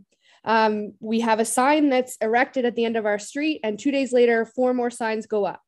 So you have to understand from our perspective, obviously you get pushback whenever you go to a neighborhood. Nobody actually wants these things in their neighborhood, but it's for the greater good. I understand that that is the argument that you folks are making, which, you know, makes sense. But you have to see where we're coming from, that yes, this process will happen, but you're literally starting the very first place you can. Langley City starts at this property. Ms. So Ottowell, Ms. Ottowell, you please stick to the items that are in the public hearing. I know you're passionate about this. I can sense it 100%, but we're talking about this development. And I appreciate you bringing up the environmental impact. Yes, and I understand with all due respect that that's how you see it, but for the rest of us, we see the signs going up and we see the writing on the wall. So we see that this is the start. This is the very first house. So maybe had the signs gone up a week from now, you wouldn't have heard about them, but unfortunately that was the timing of it. So you're going to hear us complain about this because that's something. So my questions are, how long will construction take? And will we have access to 45A? Thank you for those questions, very much so. Mr. Johansson, or would someone else like to field those two questions, please? I would like to talk about how long the construction lasts. It will be probably 9 to 10 months. And there will be a traffic control from 45A based on city engineering guidelines, and that will be enforced.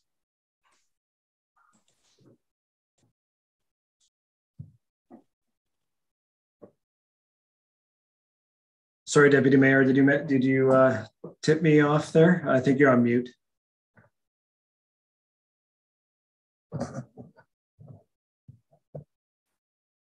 Sorry, I'm on mute now. Jeez.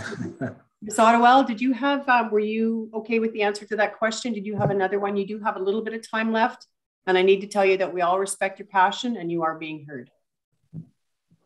No, so he said 9 to 10 months, but I don't really.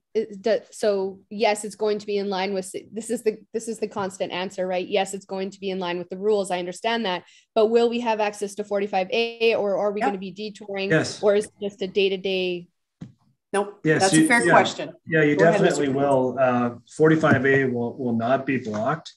It provides access to the neighborhood. And the applicant, Manny, might be able to talk a little bit more about this, but we've been working with the applicant to ensure that trades parking occurs on the property as much as possible. So I believe the approach, if this gets approved by council and it goes to construction, the lane portion of it would be constructed first, and that's where the trades would then park while they construct the project. So that takes the trades vehicles off the street. Because that's very important for city staff. So, and just to quickly mention that, you know, with the OCP, the idea of having, you're talking about the properties to the north that have the for sale signs on those.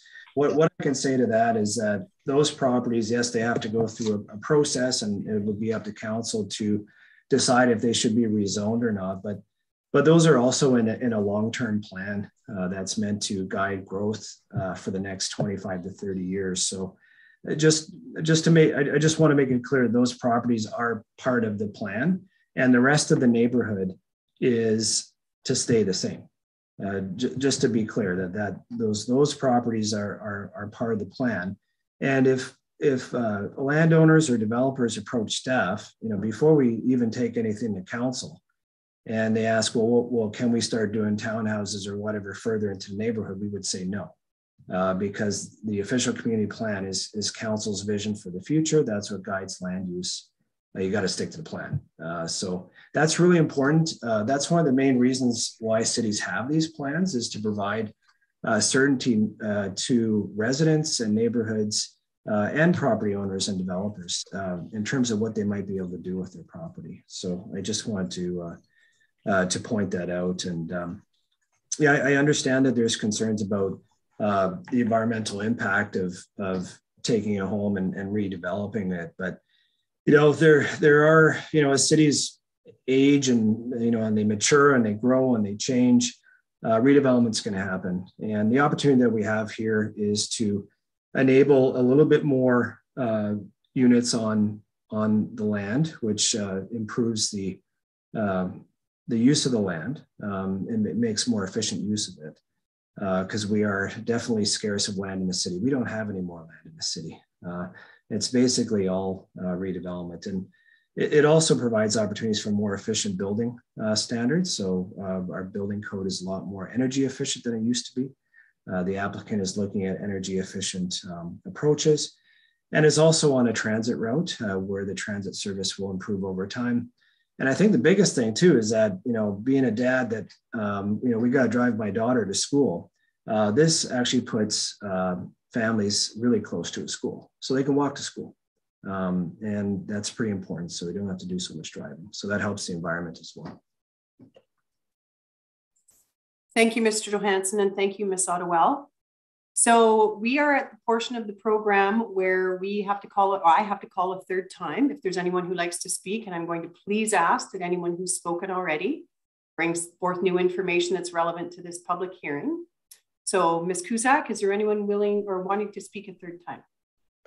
At the moment, Madam Deputy Mayor, yes, there we are. Mr. Liu, go ahead, please. Hi, it's actually Mrs. Lai. I'm the wife, Anne. So I just have a question. It sounds like from the hearing tonight, it sounds very much like it's almost a done deal. Like I feel like there's no room for conversations, for modifications of the plan. So I'm really curious to know what is the purpose of this hearing. It sounded very much like it's kind of set in stone. There is no opportunity for any modification of the reduction of the units. Like, is there any type of opportunity for that kind of conversation? So reductions of properties, redesigning, or it is 6 or nothing? Ms. Lai, I can assure you that the purpose of this public hearing is to listen to everyone who has taken the time to attend.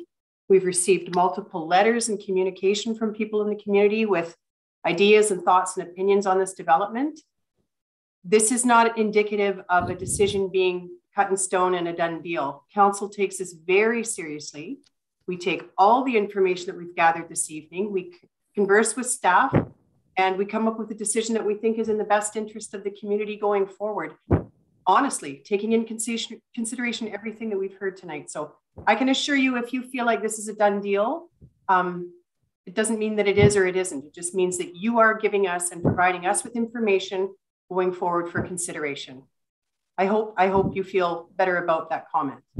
I appreciate Councillor and Deputy Mayor for your response. I really hope that you will stand up for the residents of Uplands, hear our concerns, and really just spend time to process like all the different concerns that we're bringing forward, especially with this area with young families. We have reiterate the danger of the traffic, the congestion, the possibility of making left turns to access school.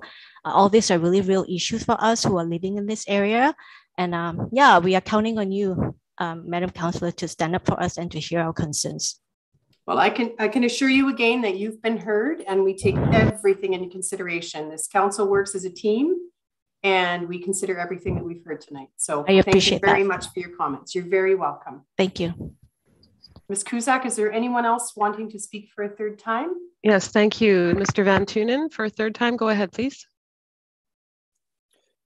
Thanks again. Sorry, I didn't think I was going to speak twice, let alone 3 times. But I just want to make one comment, and it is a repeat, but it's only because it's been repeated on the council side. So I really hope that this development is not one of the reasons to get it across the line is that crosswalk, because that crosswalk is not safe for kids. Kids should not be walking across that, even with parents on the way to school. So I really caution you on thinking the crosswalk is going to solve everyone's problems. And I also just want to make the comment that I hope that crosswalk wasn't put in a few months ago with the intent of this development going ahead. That's all I have to say. Thank you. Thank you, Mr. Van Tunen, and thanks for bringing something up again. Ms. Cusack, is there anyone else who wants to speak for a third time on bylaw 3206? It does not appear so. Thank you very much. So seeing no one else wanting to speak, and thank you again for Excuse all attending me. this evening. I'm sorry, Madam Deputy Mayor, there is a Ms. Strand would like to speak again for the third and final time. Okay, Ms. Strand, please go ahead and please, if there's new information, we'd love to hear it. Go ahead. Okay, I've got 3 or 4 statements I want to make. I'm going to make them and then hope that you can give me answers to the questions in them after I've given you the statements. The first one is somebody mentioned there's very few cars turning north when they come out on 45A Avenue, but there's no way for cars to turn south if they're being held back by cars waiting to turn north with a long lineup of traffic on 208, which is just another reason why if improvement on street lights. As I said earlier, with not just a street light, but a warning light at the top of 208 so people don't come flying up the hill and hit people that are waiting at a red light. We also need a left turn lane there so people can turn safely in on that street. It is a blind hill, so it is dangerous even just to pull out there with the rate that the cars are going. With all the for sale signs on the other side of the street, if that all gets developed, you're talking about 30 to 40 new families in this area. And as I tried to say earlier, this area is only 2 blocks deep. Everything horseshoes in here. There's no through streets, which is why it's such a nice, quiet neighborhood and why people come from other areas to go for walks and walk their dogs and bring the kids in to play. Only one of those streets will allow you to turn north on 208, and that's 45A Avenue. If that gets congested, it's going to be a lot more people taking risks to get out of there. And quite honestly, somebody said you won't get 4 cars into one unit. All it takes, it's not one person that owns 4 cars.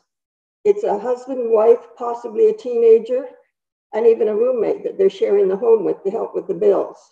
That's where the 4 cars come from. And right now, the only people that seem to be going to benefit from this are the city and the developers. Ms. Strand, I appreciate your comments. This is not new information, and this feels a little bit like you're venting, which I can respect and appreciate. But if you have direct questions, you have 2 minutes and 45 seconds left. Please go ahead. Yes, you're estimating that these homes are going to sell for 1.1 to 1.3 million. I own a full freestanding home on a lot, and my assessment is only 1.4 million. What's going to make these places on 208 with no yards worth 1.3?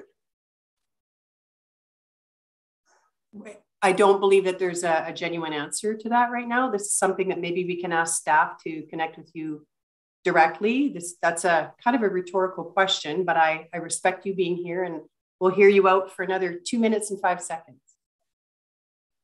All right, well, if there's only $100,000 difference between buying that row home and buying my home, how does that make it affordable housing? And again, I think that staff has asked. You're saying you want affordable housing, family housing. Unless you're going to raise your child in front of a computer and drive them everywhere for their activities, there's nothing there for children. Understood. We've heard from you, Ms. Strand. We know that you're passionate about this, and I have to reassure you and reiterate that you are being heard. Do you have any other questions for staff at this time? Only that I really hope that you reconsider destroying this neighborhood, because that's what's going to happen if you put 30 row homes along the front of a neighborhood that's only 2 blocks deep and 3 blocks long. Well, we appreciate you being here. Again, I reassure you that you've been heard. Your questions, your concerns, everyone that's been here this evening, we totally respect your time, Mayor, Council, and staff. This is why we hold these public hearings. I can sense the passion. So I just have to ask Ms. Cusack if there's anyone that likes to speak for a third time on bylaw 3206. Thank you, Madam Deputy Mayor. Mr. Brocklebank would like to speak for a third and final time. Go ahead, Mr. Brocklebank. They just told you where to go. Yeah.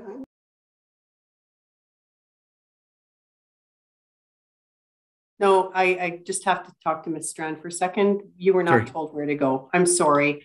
That was honestly the time limit. I was not trying to be disrespectful. So Mr. Brockleback, go ahead. Okay, sure, thanks. Despite being told that we're being heard, and it's very diplomatic, I feel like everyone's concerns here tonight are being downplayed, and it's a really roundabout kind of conversation. I agree that it sounds like it's a done deal, because there's no real commitment to actually, or even in the language, a response from the city to acknowledge these very real concerns. And some people are falling back on what the regulations are, or what the optimum situation might be. But we all know what's actually going to happen in time with the parking, with the traffic, with the mortgage helpers and all the rest of it. It's just going to become worse and worse. And it doesn't matter that there's city regulations. There's no way that city regulations can keep up with that kind of thing. They don't have, it's too expensive to fix the problem after it's already started. I think I'm wondering, I'll just ask these questions and then get off. I'm wondering what other options the city looked at, the planning department, before selecting this strip along 208th. If they didn't build it here, where would their other choice be? And the larger question is, why do it at all? Because we've all heard about areas, we've lived in areas sometimes where you think, yeah, this is a good place to be. This is where I want to live and spend my life. And then some force comes, the politicians, developers, and they want to change it. And it always struck me that it doesn't need to happen. I was born in Vancouver, raised in Vancouver, came out here happy with that. And I don't come across the people that are saying, you know, we really have to live in Langley and we can't live anywhere else. That I just don't see I don't see the larger picture for densification that's always made a larger demand for that. And lastly, if you're hearing from this many people, which is only a small percentage of the people that object to this, and you're purportedly working for the citizens and listening to the citizens, and that's why you're planning densification in this area, who are these people that want the densification? Because it's not the people in this neighborhood. It's not just a NIMBY thing. It's people in a lot of neighborhoods in Langley are here because they like what they have here. They like the space. They like the places for the kids to play outside and be safe on the streets. And I just don't find there's any response from the builders, the developers, the architect, the planning department. And I appreciate all the hard work that people have gone in to try to articulate measures and in reaction to the circumstance or the positioning of these properties to try to mitigate the problems with 208 Street and so forth and so on. But in the end, it would probably be just much better to put it someplace where people can have a better quality of life and it doesn't lessen the quality of life of the people that are already here. Thank you very much. Thank you, Mr. Brocklebank. I want everyone to know that they've been heard, so much so that I would like to re-invite Ms. Strand and Ms. Weebs to speak one more time. I don't want anyone walking away from this evening thinking that they haven't been heard. So would you ladies like to speak again?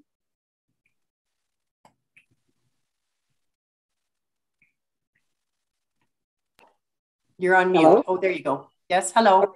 I would like to give you another opportunity so that you feel like you've been heard. Please go ahead.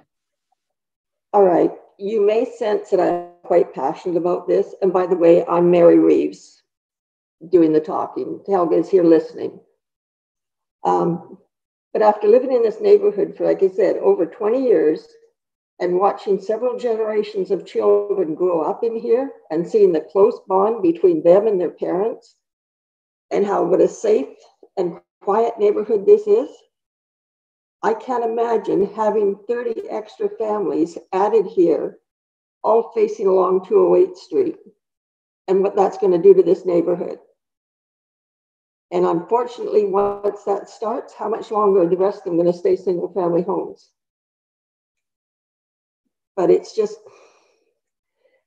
if you wanted to do this, why not do it in a neighborhood that's a much larger area rather than, like I said before, one that's only 2 blocks deep and 3 blocks high?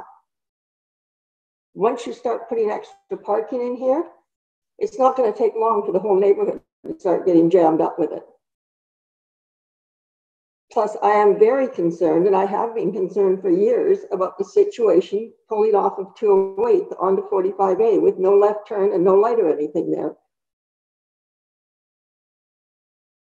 So I don't know if any of this is doing any good, or like other people are saying, it's just a done deal. But hopefully you will rethink this and consider exactly how much of an impact this type of a development has on a neighborhood that is this small. I mean, the people in here, I've never felt safer anywhere in my life because I know I just walk out my door and if I need something, I have a neighbor there more than willing to help me with it. I've had neighbors come down the street and help me out in the garden. I have gardens in my front yard that I share with the neighbors. It's just a nice, quiet, friendly, small town type atmosphere here. And what you're proposing is going to destroy all of that. You are being heard, Ms. Weebs, both you and Ms. Strand and everyone else that attended tonight. I wanted to make sure that you didn't feel like you were cut off the last time you were speaking. It is actually the fourth time you've spoken and your passion is resonating. I have to assure you of that. So I have to ask you that I have to ask one more time if anyone would like to speak for the third time to this bylaw, Ms. Cusack. Thank you, Madam Deputy Mayor. It does not appear that anyone else would like to speak. Okay, thank you. So seeing no more speakers, do any member of council have any questions regarding bylaw 3206?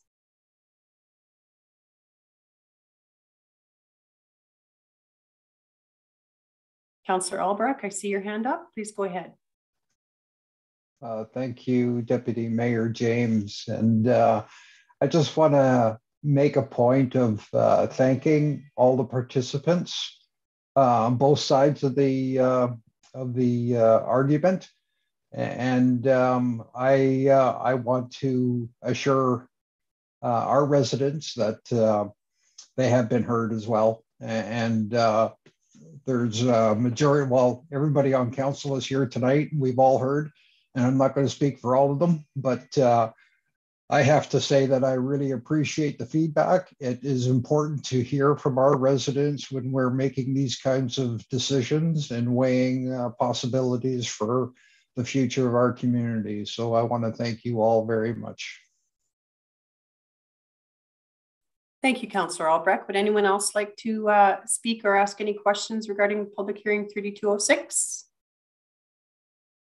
Any members of council? I don't see anyone else wanting to speak. So on behalf of Langley City Council, thank you all, members of the public, for showing up tonight and expressing your thoughts and opinions and questions and giving us an opportunity to listen, staff an opportunity to respond, an opportunity for the developers to weigh in as well. Again, for the last time tonight, I'm going to tell you, you've been heard. And this is, yeah, that's why we have public hearings. So much appreciated for everyone's time. So I think if we're done, I have to make a motion to close the public hearing. So may I have a mover and a seconder to close the public hearing? Okay, Councillor Albrecht, seconded by Councillor Pahal. Thank you very much. This public hearing is now closed. This bylaw will come forward for consideration of third reading at a future council meeting. Thank you, everyone, sincerely for attending this evening. Have a good night. Thank you. Good night.